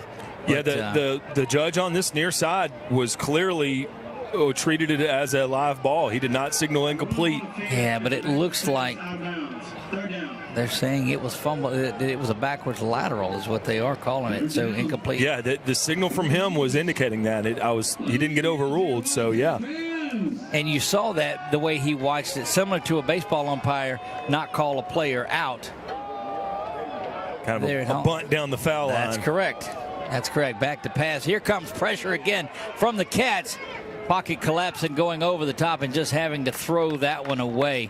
But again, just good pressure up the middle. It was Hawkins, it was Avant Lewis from Edna Carr, and it was number 7, Brandon Johnson from Captain Shreve. All three of those guys were in the backfield to break that play up and bring up 4th down. And again, we'll have, I believe that's Sandoff back to get another chance to return a punt. There you go. He had a good run at it a little bit earlier. You know, you talked earlier, Marshall, about the young players on the team, second-year coach, and that's what you want to build off of. There's so much momentum recruiting Louisiana and the surrounding states because of this, and it's showing. Yeah, it's right in the center of the state, so no matter from Shreveport to New Orleans, you can come see your favorite player play, and Coach McLaughlin has a great program that's being built, and it shows with all these freshmen jumping on the train. Indeed. That one will roll up. Not one punt, I don't believe, has really been returnable. Yeah. Maybe a couple of them have. 1 for 40 the Wildcats have had a return today. That one by Sandoff. First down and 10. Perkins and company back out. Ashantis Brooks is the running back. Well, a number of running backs, number of wide receivers in here, and surrounding yourself with skill players. Yeah, they've gone to stacking up these 2 receivers here in the second and third quarter. That's just Brooks right up the middle, continues to grind those legs. And it'll be 2nd down and 3 now. So these 2 and 3 yard runs in the first half make for 6 and 7 yard runs in the second half. Coach Ben told us that prior to the game, and it's evident there. Ted Jamison's helmet came off. He was blocking all the way to the ground on the previous play. He'll have to check out. Northwood High, the former Falcon. Perkins looks over and moves his offensive lineman over to the cover up Lilly there. High snap. Snap is back, and Perkins gets blocked into his back, and that's just about as good as the Eagles could have played that. You go after the closest guy that can get it. Yeah, Perkins seen it all game long, not afraid to take a hit and get involved, but boy, that snap was way over the head of Bryce. Yeah, and that's going to turn it back over. That'll be the 2nd turnover of the game, and that's where the Eagles got their touchdown earlier, was from a turnover down deep in the Wildcats territory. Yeah, again, defense got to bounce back. Offense has sputtered a little bit coming out of half. So defense will have to answer, not to do so inside their own red zone. 2 empty possessions for the Cats. We're 11-13 to go here in the third. Deron King back to pass. He's going to slip down. Looked like he got tripped up over his own guy. That was number 21, Darren Pierre-Paul. Yeah, Marcus Hampton, credit him with the sack. He touched him down, but... Well, you'll take those, won't you? Sure, yeah, it looks like he just slipped. Loss of 7 on the play, so make it 2nd down and 17.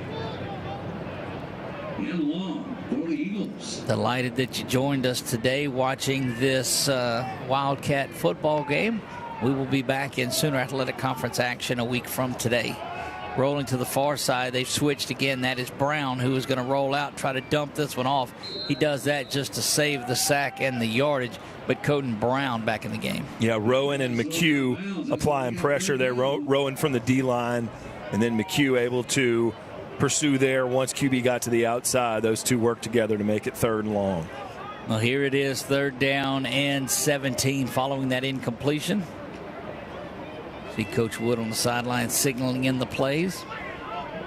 It's good to visit with all of the coaches over the last week, especially on game day here. They're just glad to be back home for one. Here comes pressure again from the far side. Going to slip down again, and that is going to be back-to-back sacks. Yeah, and Marcus Hampton was back there again after the slip on the turf, and it looks like that might have been Rowan back there with him as well. 4th down and 22. So yeah, you keep hearing that when you're able to make it happen with rushing 4, you're just going to keep hearing the names of your D linemen and your linebackers, because that's exactly how you draw that play up. Fort Lauderdale, the first of the half. Fort Lauderdale is taking a timeout. We'll take it with them and be right back. You are watching LCU Wildcat football on 446 Sports.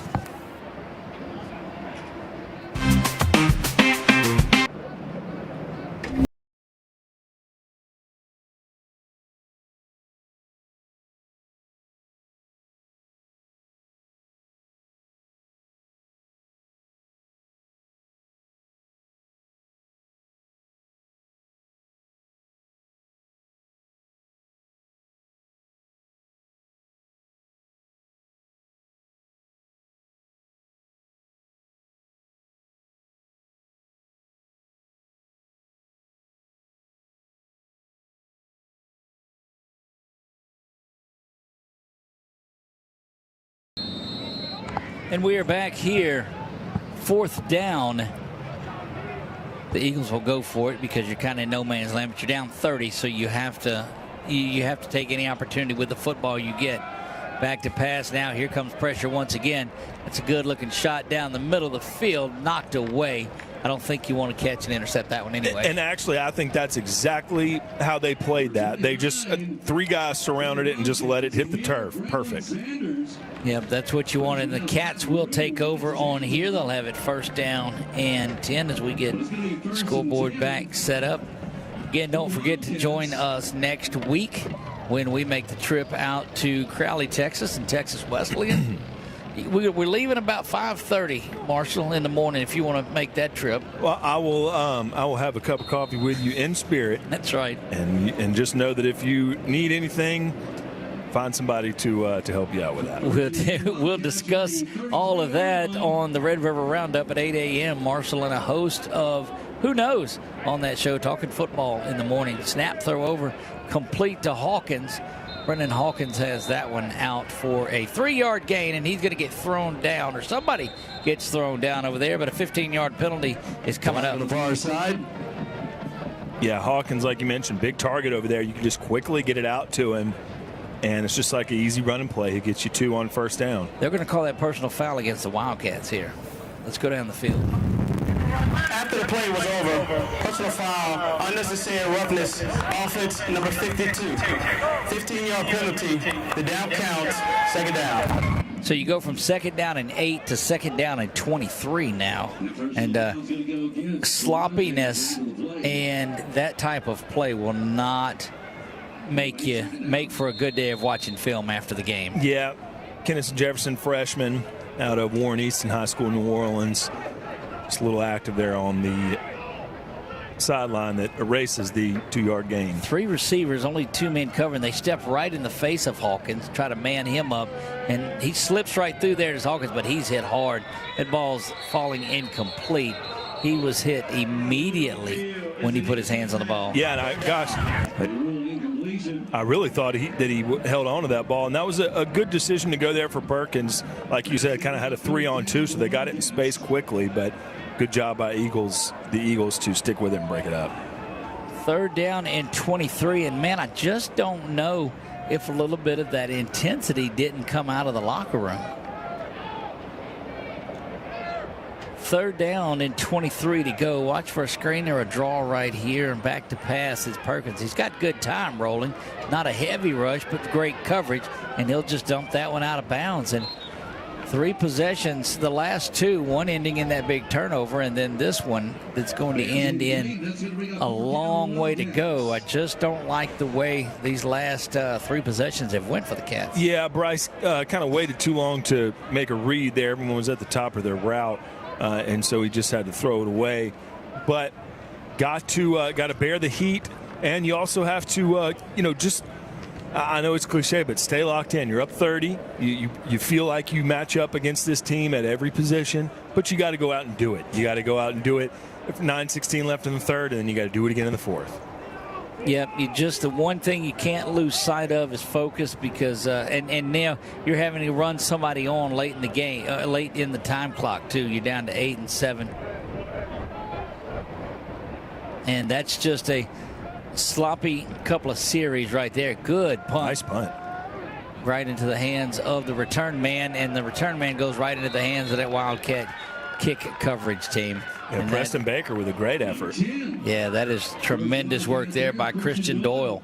Christian Doyle, how many times have we called his name today? Yeah, he was one of the leading tacklers there in the first half, one of the only ones with 3. So he's been active on both on special teams and defense, and now the defense had to stand up again.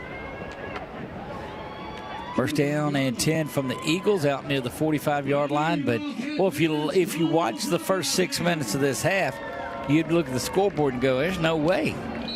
Yeah, just need one play to go right on offense to kind of stack up another one. But for now, defense can continue to dominate. There it is, quickly over to the near side. Good blocking downfield by the wide receivers there, and that's Gene Telford, the sophomore, Fort Lauderdale. Cameron Leonard made the tackle for LCU. He's been active today, but don't want to see your tackles coming from your safety position when the ball is completed in the backfield. No, that's certainly one of those things that are telltale stats when your safeties and DBs are making tackles. 8:35 to go in the third quarter. Quick throw over to the right side, going to be complete, but down and a loss of 2 yards. Did a great job, and that's just instincts for catching that, but that's one of those you might want to just knocked away. Yeah, linebackers have done a really good job kind of being in control of the flat area of the offensive backfield today. They're just, no matter what, UFL's not been able to get anything off tackles outside of the pocket because the linebackers have just been in position. 8:04 now and counting here in the third. Motion again crosses in front of Brown. He's going to roll that same direction. Nearly picked off, but thrown into the hands and complete there to number 85. That is complete to Stefanos Balestra. Leonard making the tackle on that one.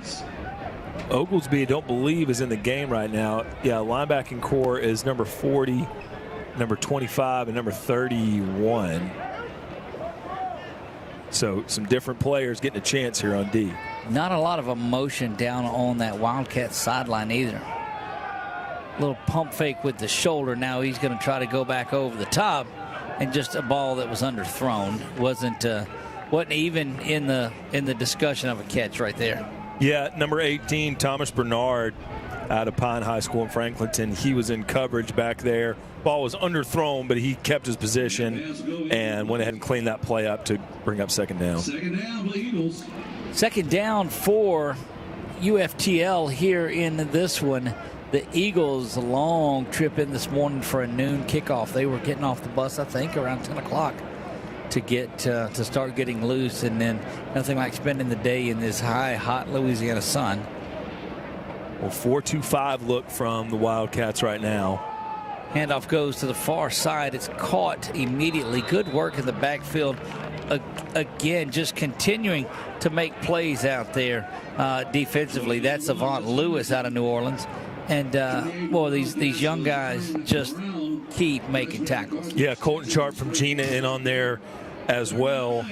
And Lewis made it happen on the outside. And, again, those linebackers continue to control that area of the field. Third down and 9 to go. Line to gain is the 21-yard line. Brown looks over the offense. He's got two receivers on either side, brings a man in motion from left to right, now rolls that way as well. And here comes pressure again. Sharp was the first man back there and going to chase Brown out of bounds. It'll be 4th down.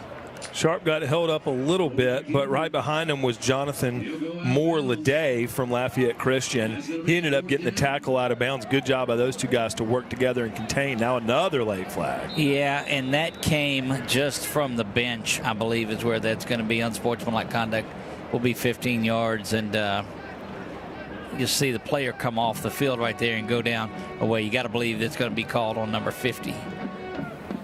Yeah, it went straight up in the air. I mean, so it could have even been a coach or a sideline warning or something like that. But wouldn't be the first time the Eagles have had that happen to him today.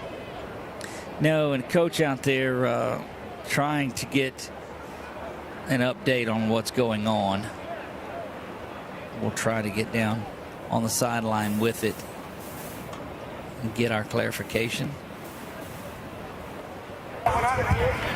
After the play was over, unsportsmanlike conduct, offense number 50, 15-yard penalty, 4th down. That's his first of the game. When you see a player walk off and he's the only one coming off the field and he goes away from the coaches, you know where the call was made. I think that applies to pretty much every program. That's right. That's one of those, again, just frustration and heat and the toughness of this season just wearing on these Fort Lauderdale players. 4th down now. They scrimmage from the 45, have to get to the 22. So 4th and 23 to go in this one. And looks like they'll swap out and come out and bring the punt team. So, yeah, like you mentioned, really time to keep an eye on this LC offense and see if they can get right if they get a chance to get the ball back. Need to see a productive drive. So they didn't bring out the punt team, or at least they don't have the punter on the field. Now you don't often see that, Marshall, on that you've got to run the punter out. Yeah, they're going to reset the play clock. I just wonder if, let me look at they're going to call a timeout and get that straight, but I want to go back and look at, so that's not Ali, that's the punter. I don't believe that's the second time out, though. We'll have to maybe get the binoculars because those gold numbers sometimes you can't see. If that is number 30, then that's Ali. But you don't like to see it when you got to take a timeout because your kicker doesn't get out there on the punt. Yeah, there's been some confusion on the part of Fort Lauderdale all day, and so far we've had LCU been able to capitalize on that and stay in control, but coming out a little flat in the half. Right. No score from either team, so hopefully the Wildcats can really put their foot on the gas here and truly take control of this game. That's right. 4th down, 23 again. That is Ali that's out there, the kicker. So he just got sideways. But again, it was a case of they were going for it at first, and then they switched to the punt. 5:42 to go here. Walden back at the 15-yard line to receive this. The kick is away, and it's a good one. Fair catch called for. Gets out of the way, does Walden. That's going to bounce, and it hits Travis Adams. And Adams has to fall on it. That was one of those where it took that kick off to the right, and that's Travis Adams. You heard his name called on 446 Sports a lot as the running back from Tioga. Yeah, and that was the best punt of the day from UFL. That was a really nice effort. That'll pin the Cats inside their own 10. But look, kind of like you mentioned when they backed them up and then scored on the next touchdown. Plenty of room here. So offense, look, you've got plenty of space to create here. Let's see our best drive of the second half right here. Brooks back in there as the running back. That is Ashtonis Brooks, the freshman running back out of East Iberville. St. Gabriel is where he resides. Snap is back to Perkins. It's going to be a play action. Wide open. Butler is going to catch one in the ribs, though. Closed nicely on that. And boy, that one was just in. I don't get the taunting and smack talking afterwards. Yeah, well, as far as on the field, that's not the first time that Butler's taken a shot trying to make a catch. So good job by him to play tough like that. But again, after the Eagles' first touchdown, they got an unsportsmanlike penalty for excessive celebration. But that's really all they've had to celebrate so far as Cats have been in control. There's a big run by Brooks. He's going to get the first down and a lot more out to the 31-yard line. Boy, he almost made too many cuts because he wasn't sure which way he wanted to go. He had so much space. Great run by 2-7. Prides of Largo, Florida, one behind each other as Cervoni and Davis. And there goes Brooks to the far side. Brooks trying to get into the seam. Gets inside the 40 to the 38-yard line. And a penalty flag will come down at the end of the play. While they sort that out, Doug, I don't know if you saw Perkins, his action after he handed the ball. He acted like he fumbled. He thought he fumbled. And I think 3 defenders thought he did too. I don't know if that was a sell job by him, but he ought to get involved in the theater department here if that's true, because he sold that one perfectly. Number 14, 10-yard penalty, first down. It'll be a first down. The hold will come at the end of the play. They'll mark it from the spot of the foul, but it is still enough for the first down, and all that does is move the Cats back. I thought the exact same thing, is that he dropped the football, but, I mean, he just throws his arm down, and you're right, it did have people stop. I think he might have tried to sell that on purpose. Back inside Wildcat territory, 4:46 to go here in the third. First and 10 from the 48-yard line.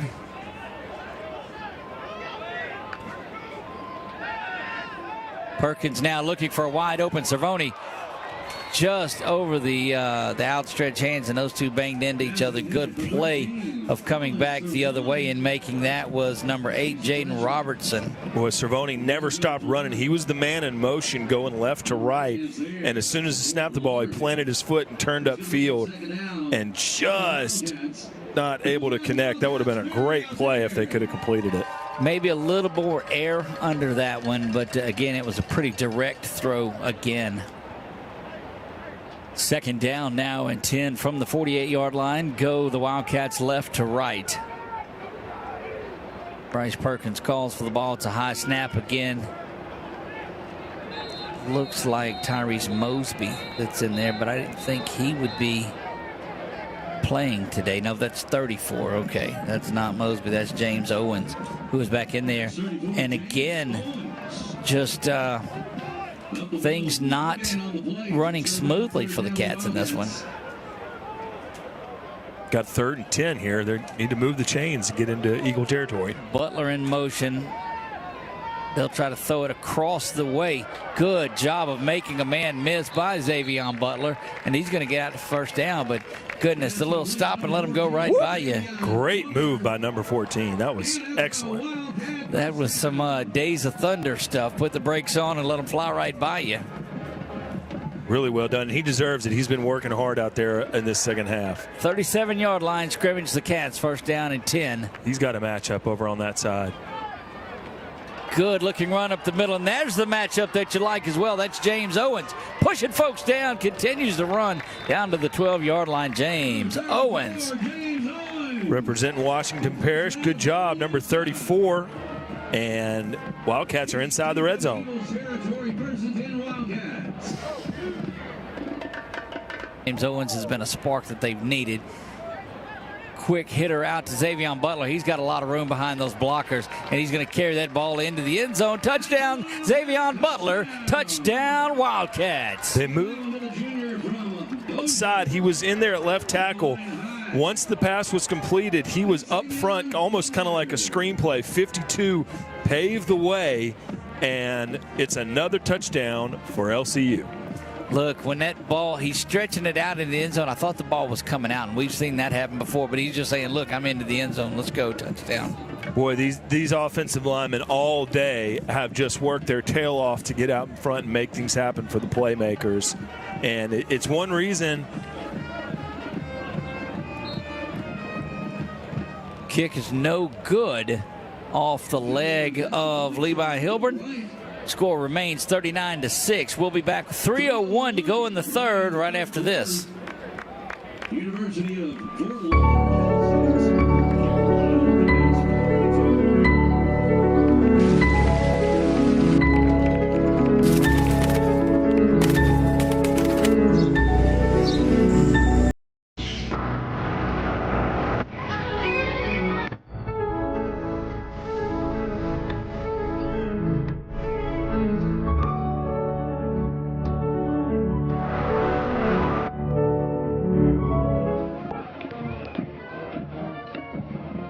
Links on the Bayou, Central Louisiana's hidden gem. Welcome to a golf experience like no other.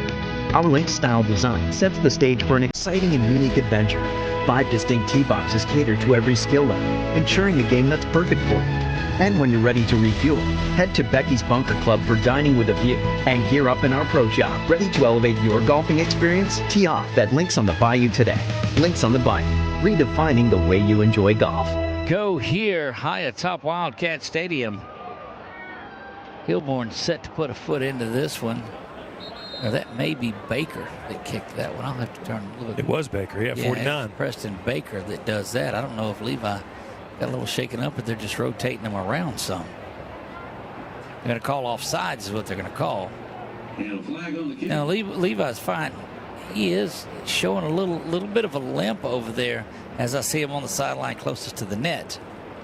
Yeah, but when you see so many offensive playmakers fill up the stat sheet, get in the end zone, and kind of stand out on the offensive side, to me it just tells you that's how well your offensive line has played today, because you're giving those guys time to do whatever they need to do out in space, and it's just been so consistent with Kennison Jefferson, Gavin Lilly, and really on down the line, Arnett, Gautreaux. They've all had just really dominant days playing up front. Ashantis Brooks, 14 carries, 117 yards on the day. Xavion Butler, 4 catches, 67 yards, 2 touchdowns on the day. That kick is down to the 11-yard line where it bounces around, still struggling to get a hold of it, and that's going to allow that kick return team to get down to the kick coverage team. But boy, just got a helmet off.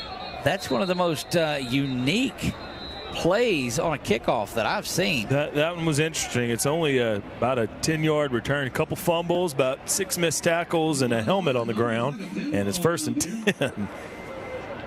But yeah, I was going to say, yeah, Xavion Butler, man, he's really impressed me today. He's been kind of the lone guy on his side. They've had a 3 wide out set for the most part. Butler's been on the other side. He's been getting the double teams. He's been getting the hard hits. He's been getting a lot of that workhorse blocking on that side too. So 14 did a good job there, and it was nice to see him get a couple catches on the previous drive because he's had a hard working day. You go back to the work of Ashantis Brooks too, who was in there from St. Gabriel, East Iberville.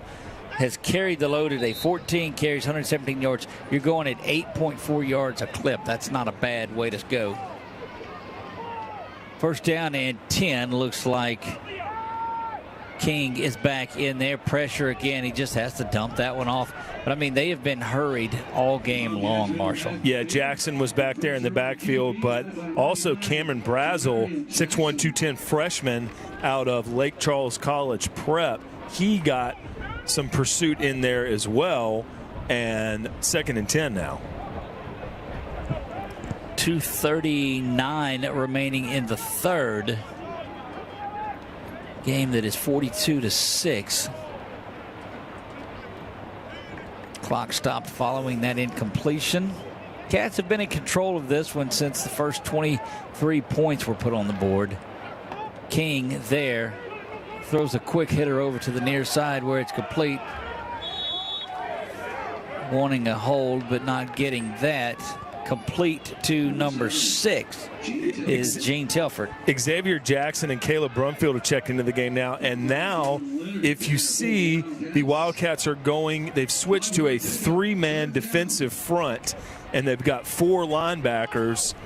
They've got number 97 standing up pre-snap, Cooper Russell from OCS, but a little bit different formation here on defense. Trying to play that pass. He's going to hand off up the middle, and that's the difference of that 3-man front, able to run by it. Good piece of running there by number 20. Let me see if I can find him on their roster. Yeah, they've gone from the 4-3 to the 4-2-5, and now a 3-4 look on defense. So we'll have to see if UFL decides to really open up the passing game here, because they're staying with this look and also staying with this 3-4 personnel, as we've got kind of a different front 7 in right now for the Cats. Yeah, and again, it's an opportunity because you've not seen Oglesby, you've not seen those guys in there at all. Yeah, and if you match up against this 2-2 set on offense, I will tell you, this is some good quality snaps that these 2s and 3s are getting. That one is drifting over there, boy. Thought that one was going to be intercepted. They had an opportunity to go up and get it, did Thomas Bernard, but he just wasn't. I mean, it drifted on him too, but you thought when you see him from here that he's coming over to make that catch. Yeah, both Bernard and his teammate from Pine High School, James Owens, making an impact here. But we'll see if they bring any more pressure out of this new front. And that's what's been the key in there is they've been able to get pressure with their front four. Snap is back, handoff goes to Fenderson. He is going to be brought down, but not after a gain, not before a gain of 5. And so it'll be 3rd and 5. So you see now against that 3-4 look, they're not necessarily rushing 4 or 5. They're kind of sitting 4 linebackers right there in the middle.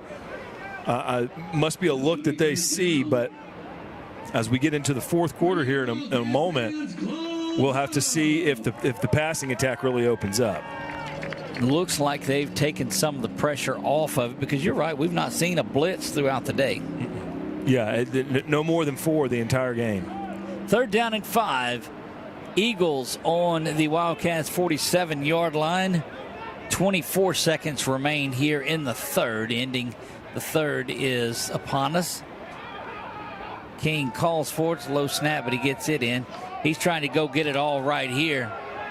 Going to be a pass interference is going to be called there. And just when you saw the arms get extended by Caden Brumfield, you knew the call was coming. Yeah, safety's up tight pre-snap there. No one deep from the safety spot, so a one-on-one on the outside. 31. Automatic first down. You see the instant replay there brought to us by our Wildcats media, and it was just the push down that did it. You know that's going to be called. Yeah, so stops the clock, and there's one more play left here in the 3rd before they have to switch it. Yep, 10 seconds remain in this when you see the flag is kind of swirling, it looks like. So that wind, I don't know if that's going to have anything to do with much in the 3rd or 4th quarter with decisions that you make, but needless to say, should be the final play of this one. The Wildcat 33-yard line.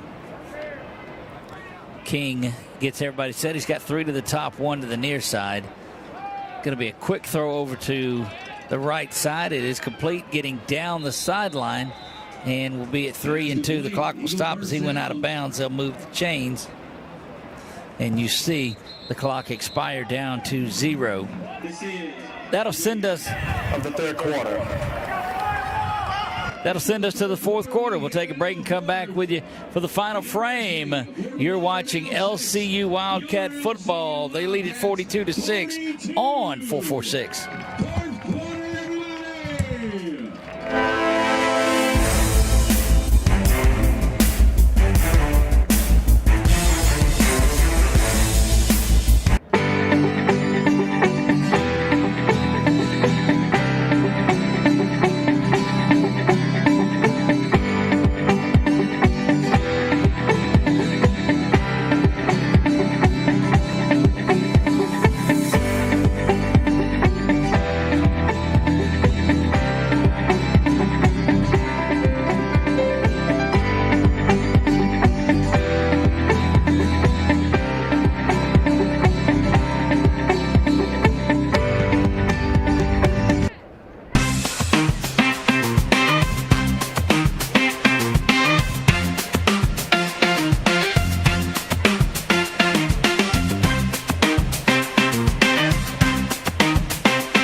And we are back here to Wildcat Stadium. Big shout out to our friends with the Convergence Media Department here at Louisiana Christian University. If you are looking for something to do, contact that department. It is a lot of fun as they do a lot of things for the sports departments here.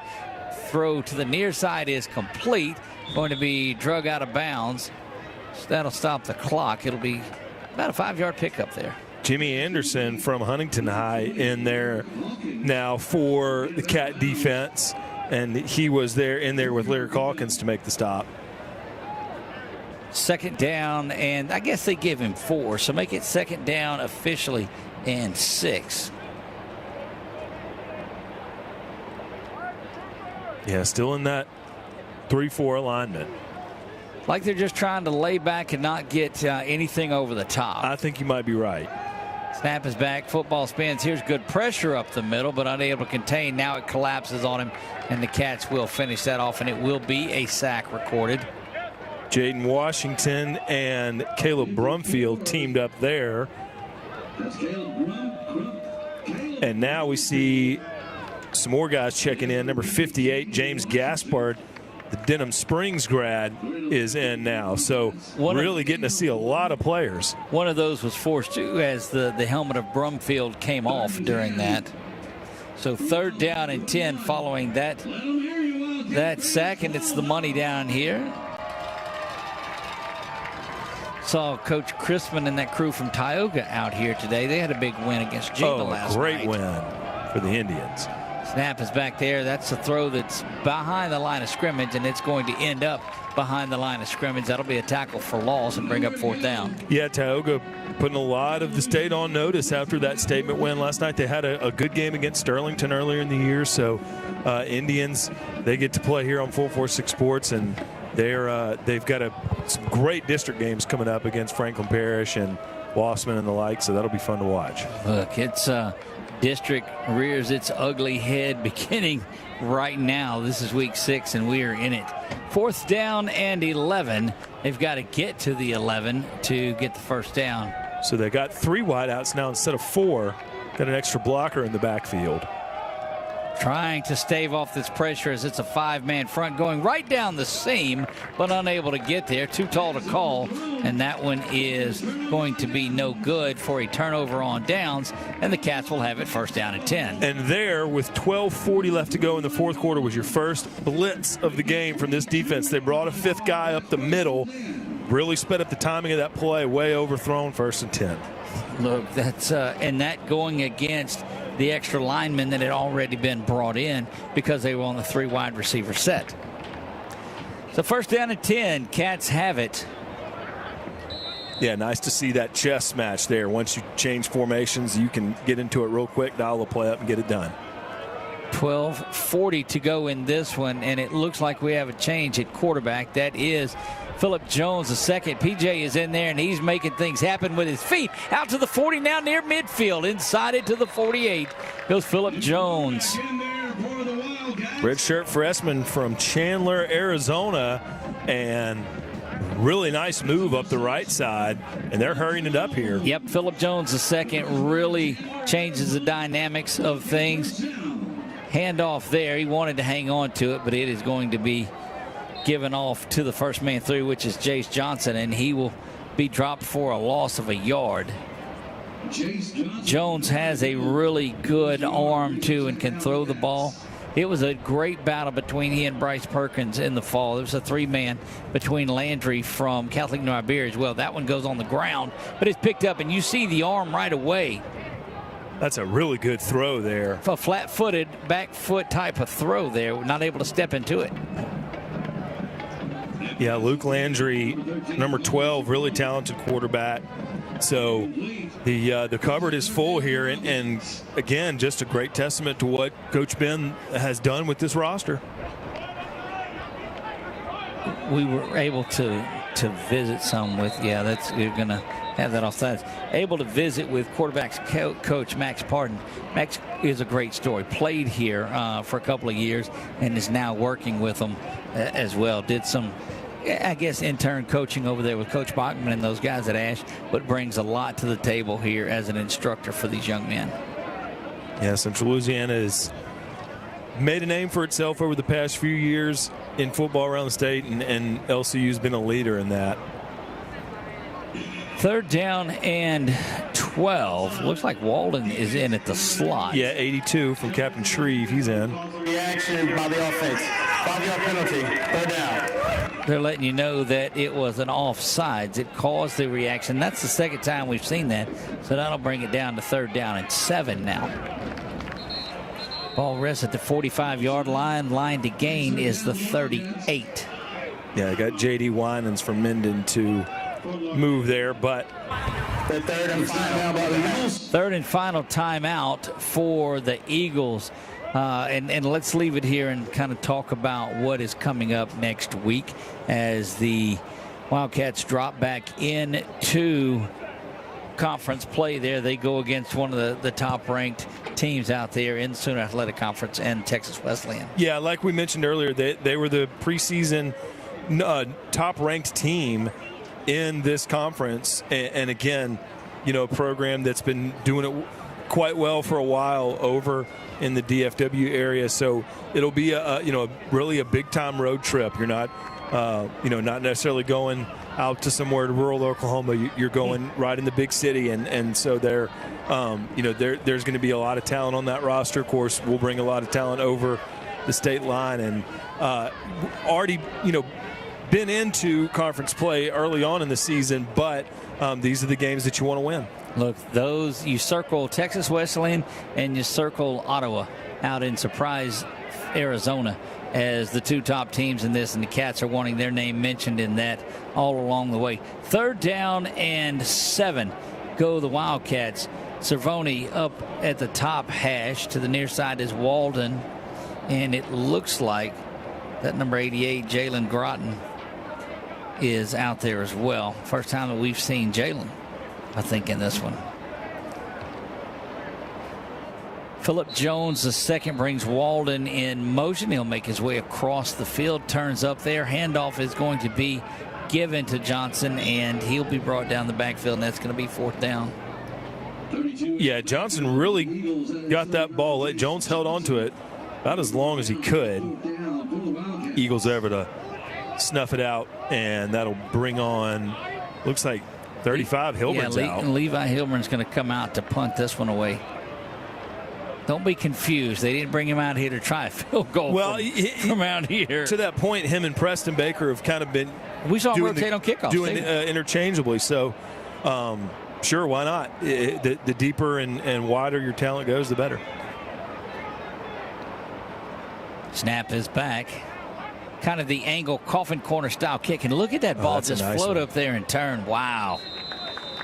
It'll be a fair catch down at the 11-yard line, and I don't think you could have played. We've got a little chippiness between Oglesby, and that's going to be on 36, it looks like, for having the face mask of Oglesby. And look, don't think that Jordan can't aggravate you into a penalty. After the play was over, unsportsmanlike conduct, receiving team number 26, his first. Half the distance to the goal, first down. So they will call that on 26, and that is Brian Bracco there, the sophomore out of Hialeah, Florida. Yeah, Jordan Oglesby, the former Eunice Bobcat, and he's former Grambling Tiger as well. So, I mean, ever since he arrived here, he's really brought an elevated level of play, and didn't have to do much today as far as filling up the stat sheet, but an impactful player and a big part of that captain's room and a key part of conference play coming up.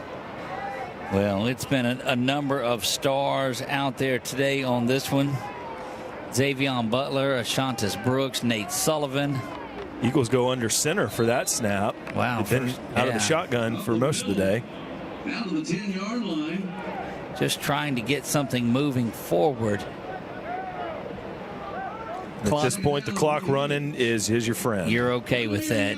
Again, you see the life is kind of out of this crowd that's here, and the stage just like, okay, let's get all this out of the way now. Back in the shotgun they go. That is Brown that is in there at quarterback. Snap is back, handoff goes up to the first man. Good looking tackle there by 53. That is Cameron Brazel that goes and does that one out of Lake Charles College Prep. Goodness. Yeah, big hit there from the former Blazer, but some really. That's Cameron Brazel, freshman out of Lake Charles. the right side he goes, and come up, and Brazel will just make a textbook tackle. Anytime you can get them and get their feet off. Now, it wasn't quite the soup, but it was a good job of getting him up in the air and getting him down.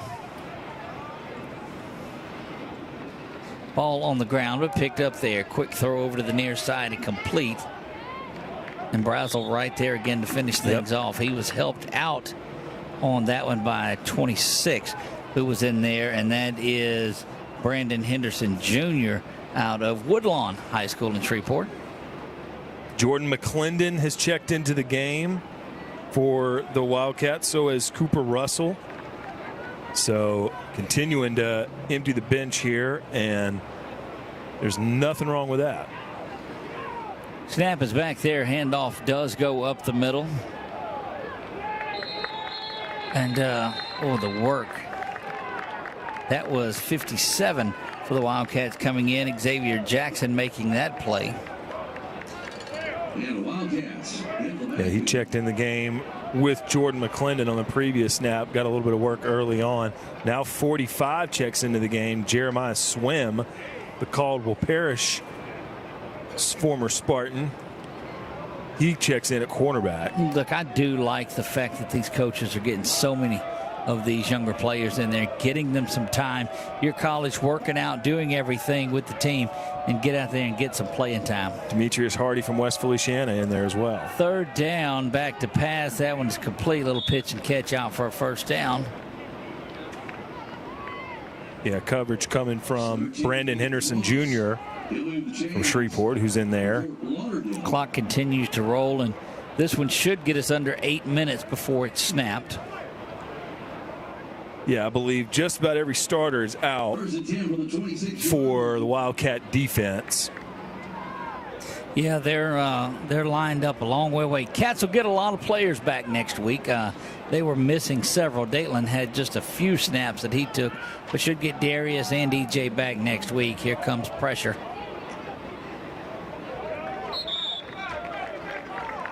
Good coverage out there to the near side, much to the chagrin of those that made the trip over.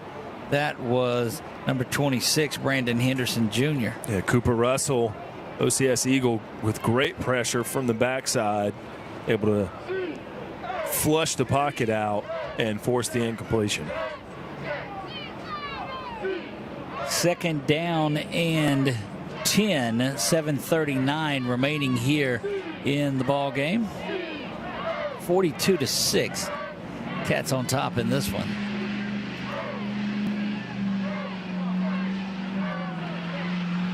Snap there.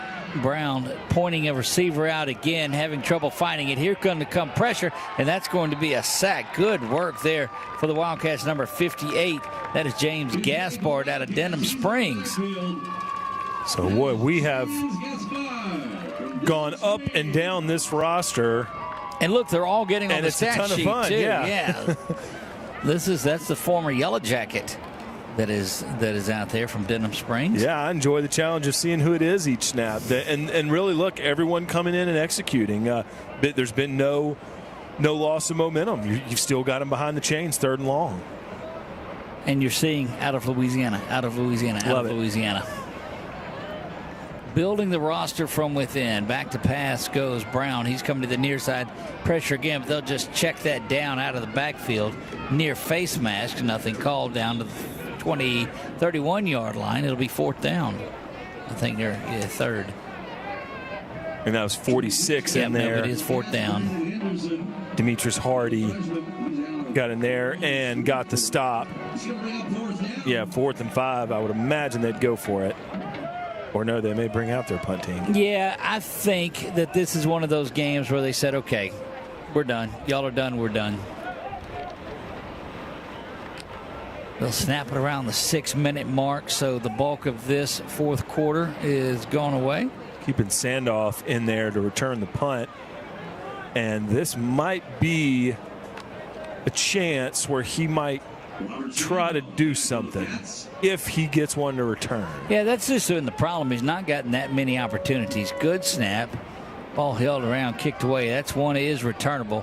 It'll bounce up, and he just lets it go. And, boy, that's about a 20-yard mistake letting that bounced one go in no by man's you. land That's right between them. If he would have either tried to catch it on the run or backed up a little bit, might have not read that one. But no harm done, no problem. You know, a 36-point lead. Just keep it moving toward the end of the fourth here. Cats will look for another one of those big 10-12 play drives here to chew up the last 5.5 of this one. There, you can tell their goal on this now is to get out of this game and get into preparation for Texas Wesleyan. Yeah, and of course, you know, dipping out of conference play briefly, but it is nice to be back at home, if only for 1 week, to head back on the road to Texas. But Von Darbon in at running back, and that's a big moment for that young man. You'll remember he, as a senior, was the 1A, 1B there with JT Lindsay, and would have started for a lot of high schools in a lot of different areas. But number 43, Von Darbon, getting his first varsity college football action as a freshman. Jones will play action to him, and there's pressure, bounces around, and he's going to go down in the backfield to the 8-yard line. Nearly another fumble there.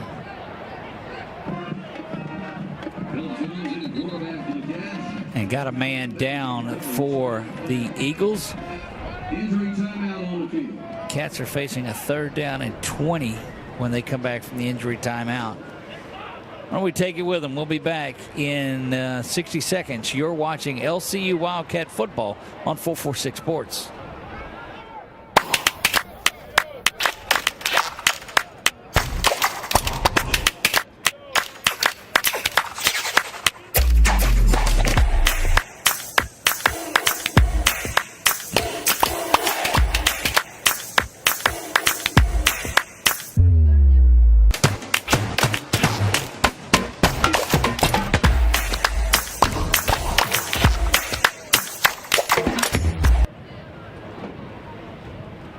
More of your friends and neighbors talk about their cataract surgery at Wallace Eye Associates. They know our tradition of eye excellence spans decades. They also know how committed we are to our local community. If you're ready to have your vision restored through modern cataract surgery, call us to schedule your annual cataract evaluation. When it's time for cataract surgery, there's only one team, one focus, your vision. Wallace Eye Associates. And he'll make his way to the sideline under his own power. They'll give that young man a big hand, everybody.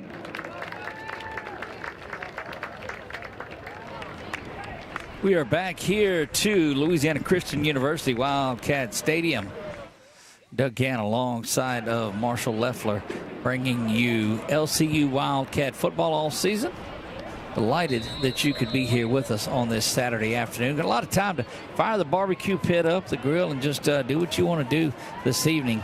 You've watched a big one for the Cats. Phillip going over the top, or you get a good look at that arm, but some pushing and shoving out there on the end. Yeah, that was intended for Justin Oubre. That was 60 yards in the air from Jones. East Ascension High School is where he's from. Wildcats have 42 points right now. That's how many points they scored here last year against Texas Wesleyan. That was a 63-42 ball game, and last year they finished undefeated in conference, undefeated in the regular season. So it'll be just that challenging going on the road next week. It's Levi puts a foot into this one, and he's knocked down. I think that may be running into. There is a flag. Depends on, you saw the flag come out, but it was when it was thrown on the ground. It wasn't thrown in the air, so it's going to be the 5-yard variety. I don't know if they'll let him kick it again. They may just be content to let it go right there and not put his kicker back out there again. So Coach Ben is wanting to take it on the play. Running to the kicker. Defense, number 10. Penalty decline. First down, Fort Lauderdale. You say, why would they decline a penalty, Doug? What on earth? Well, they declined that penalty because, again, you don't want to kick. Things can happen. You can snap it overhead bad. We've seen that today. you get your guys down here, line up for defense, and let's go. Yeah, I think you mentioned just limiting the amount of snaps is probably at the forefront of both head coaches' mind at this point. Limit your exposure is what you want to do. Especially on special teams where things can happen. That's correct. That's correct. First down and 10 for the Eagles, trying to wind down this final 4:46 of the ball game. They will start from the 45-yard line. Looking ahead a little bit again to that matchup next week. Trey Grogan had 2 picks last season in that matchup against Texas Wesleyan. Boy, firing through and making a tremendous tackle is Tyler England Jr. out of Thibodeau. 33, Tyler England. Boy, they just continue. Yeah, you talk about it. There were some big plays. That game just, I think LC got outplayed on that. And I say that because, again, you don't have a lot of the players in that you're bringing in. But as a second-year coach and you got freshmen and sophomores that are making a difference, you're starting to get your group in there. Yeah, it was a one-possession game going in, third and fourth quarter. And I think Texas Wesleyan had 3 touchdowns against the Wildcats, 2 to pull away in that game. But you got to think that it's something that Coach McLaughlin's been thinking about as Keldrick Francis from Acadiana High gets a tackle.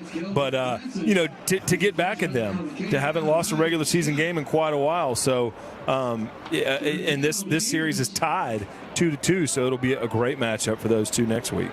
Indeed, it will. We'll bring you all of that. Pregame will start, I believe that's a 2 o'clock game, so pregame will start at 1:30.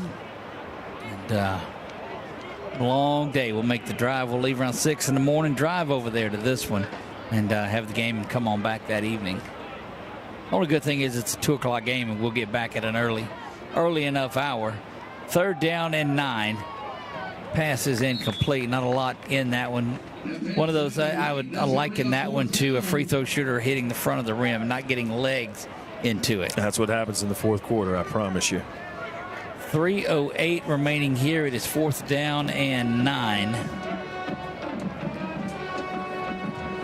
A chance to watch some other high school or college football around the way. Yeah, a lot of Louisiana teams are off. I think Louisiana Tech and LSU are both have a bye week. ULM is in action, but it's a first Saturday in October. Beautiful day for football. Or squirrel hunting, as the case may be. Sure.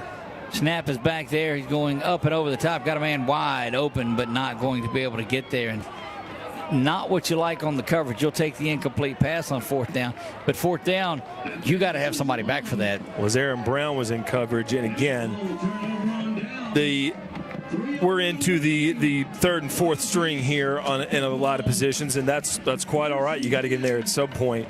But with just 3 minutes left, we'll see what Coach Ben and crew do here to try to put this hay in the barn, so to speak. It seems like it's been a long time ago, but if you remember just 3 minutes of game time ago, we said, well, there's about 6 minutes left. We'll see what they're able to do. At 3 minutes, it just expired, has went a long time. Yeah, incomplete passes and trying to mount a little bit of an offensive production here from UFL. Jones with the completed pass over to the near side, going to be met immediately. That is Jalen Groton. That is Jalen Groton out of Bastrop, Texas. Bastrop, Texas is where he comes from, not to be confused with Bastrop, Louisiana. 2nd down. Aaron Andrus, number 67, the red shirt sophomore out of Kenner in Jefferson Parish. He's in the game now on the O-line. Handoff goes to Vaughn. Vaughn stumbling to get going on that. Gets back to the line of scrimmage. And all you needed was maybe a 1st down. Number 79, Dylan Jackson out of Neville. Another freshman is in the game at, I believe, right guard. Neville with a win last night over Sterlington. You see these schools, the Nevilles, the Acadianas, Alexandria, Tahoe. You've got teams that are big, high-quality teams coming out here and playing now, and that's what you love to see. That one is knocked down. Incomplete pass is what it's going to be, and so... Yeah, I think that says a lot. I mean, I think that the fact that, really, I mean, gosh, you could pick out 20 schools, 20 communities on this roster or more that are that really take their football seriously. And so, to me, it just shows that this program's a destination for the best high school players around the state. And it's awesome to see that once you get done, dominating in high school, making playoffs run, you can come here and continue to do it at a high level. And it's basically a Louisiana All-Star team right now, which is wonderful. That kick is up and away and out of there. Be a fair catch called for. Kind of fitting that this is where the Gridiron All-American game takes place. It's where the best in the state come to do it. It will be here. Captain Shreve represented. Edna Carr represented. Alexandria Senior High is represented. Airline, Edna Carr, Acadiana. North DeSoto. Okay, yeah, I mean, it's just a who's who of high schools in OCS, Louisiana. Union. List goes on. Captain Shreve, Bird, Denham Springs. Oak Grove. How many championships do they have? Warren Easton. Wow. Yeah, the list goes in. Gina, Oak Grove. Folks that are playing. There's rings all up and down this Folks that are playing December football. Absolutely. Are down here playing, and that's you can't break that. And it's a great spot for them to be. Yep. Family and friends can come see them play, or they can watch it for free on 446. So 2 minutes left here to go, and the Wildcats have had a great day here at home. They have jumped out to a big lead, 23-0, and kept the pressure on from there. I think everybody's just hoping that maybe this is the last possession of the ball game. Yeah, Eagles not mailing it in yet. They're still trying to make plays through the air, and you can't blame them. Well, no, you got and look, in this day and age of transfer portal, you never know who you're going to impress out there. Yeah, always a good idea to put good film. To the near side it goes. And speaking of good film, how about that in the backfield? Oh, they blew the whistle, but continue to roll the clock. But that was 37. Yeah, Keldrick Francis there out of Scott. Yeah. Wrecking Ram. Yeah, out of Acadiana.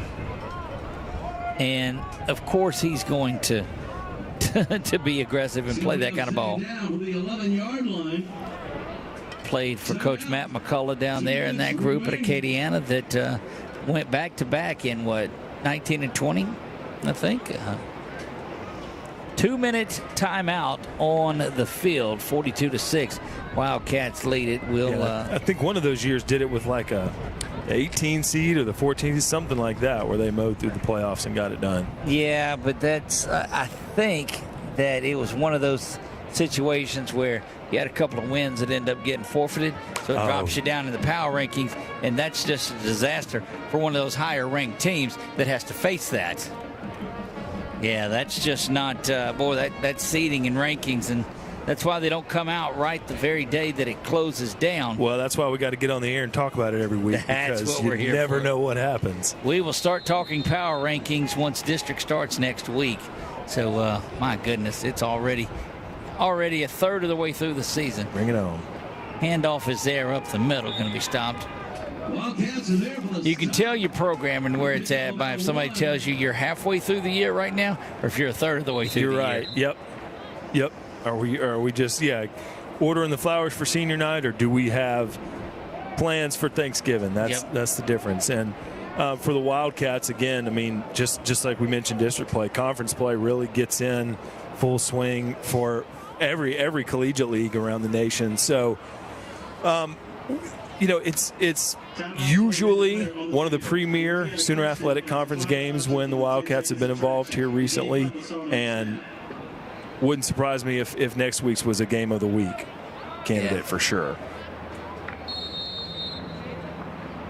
3rd down and 13 we go.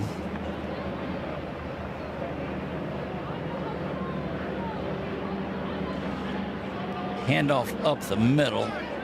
That young man's been a load to bring down.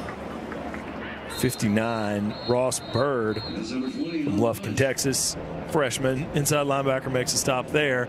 And Cat defense hustling all the way to the end. That will bring up 4th down. A pickup of 7 on the play. Make it 4th down and 6.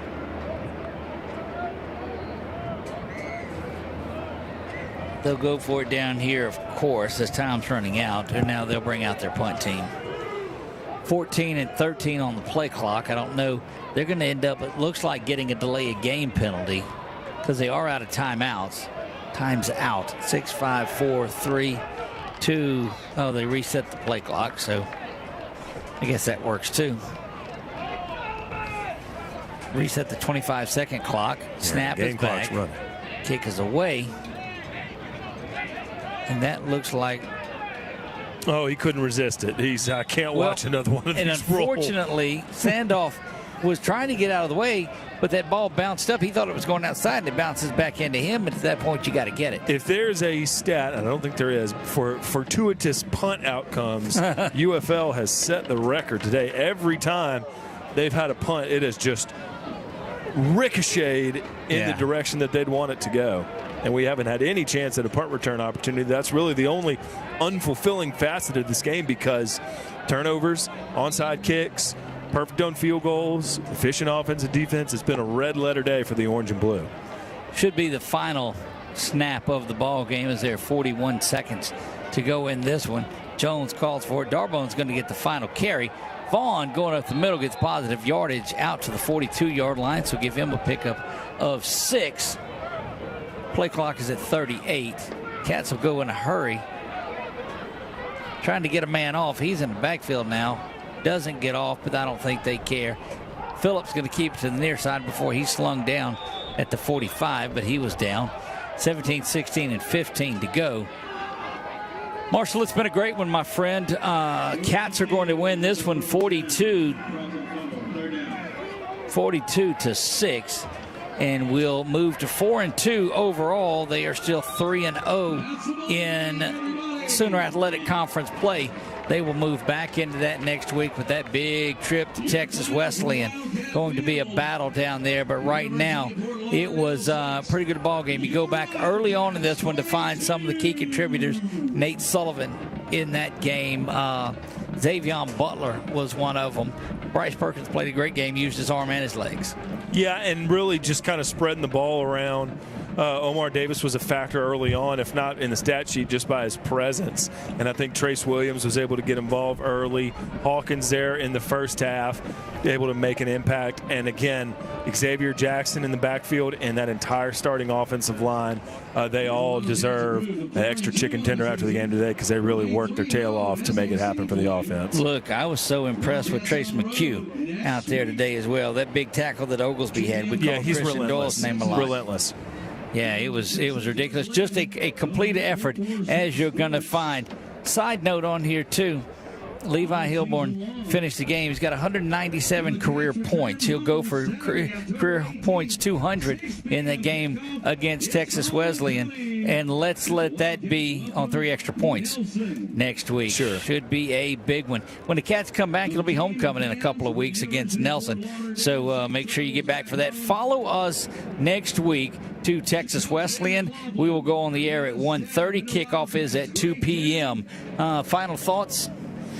Look, 4-2 in the regular season, and you really start this gauntlet part of conference play with a clean conference record. So represent as you go into the Sooner Athletic Conference portion of this season. There you have it. A big thanks out to all of the sponsors that made this possible. Of course, to our friends at Convergence Media here at Louisiana Christian University. Jeff Young and that group, as always, do tremendous work on there too. If you want to be a part of the game and get into the game, contact Jeff Young and that department and be a part of this Convergence Media, because it's a lot of fun, and they do stuff, not just football, but all of the broadcasts for anything that goes on, the student-led organizations and all of those things. Come be a part of that department. But that'll wrap it up. From my partner up here, Marshall Leffler, I am Doug Gann. God bless you all, and good night.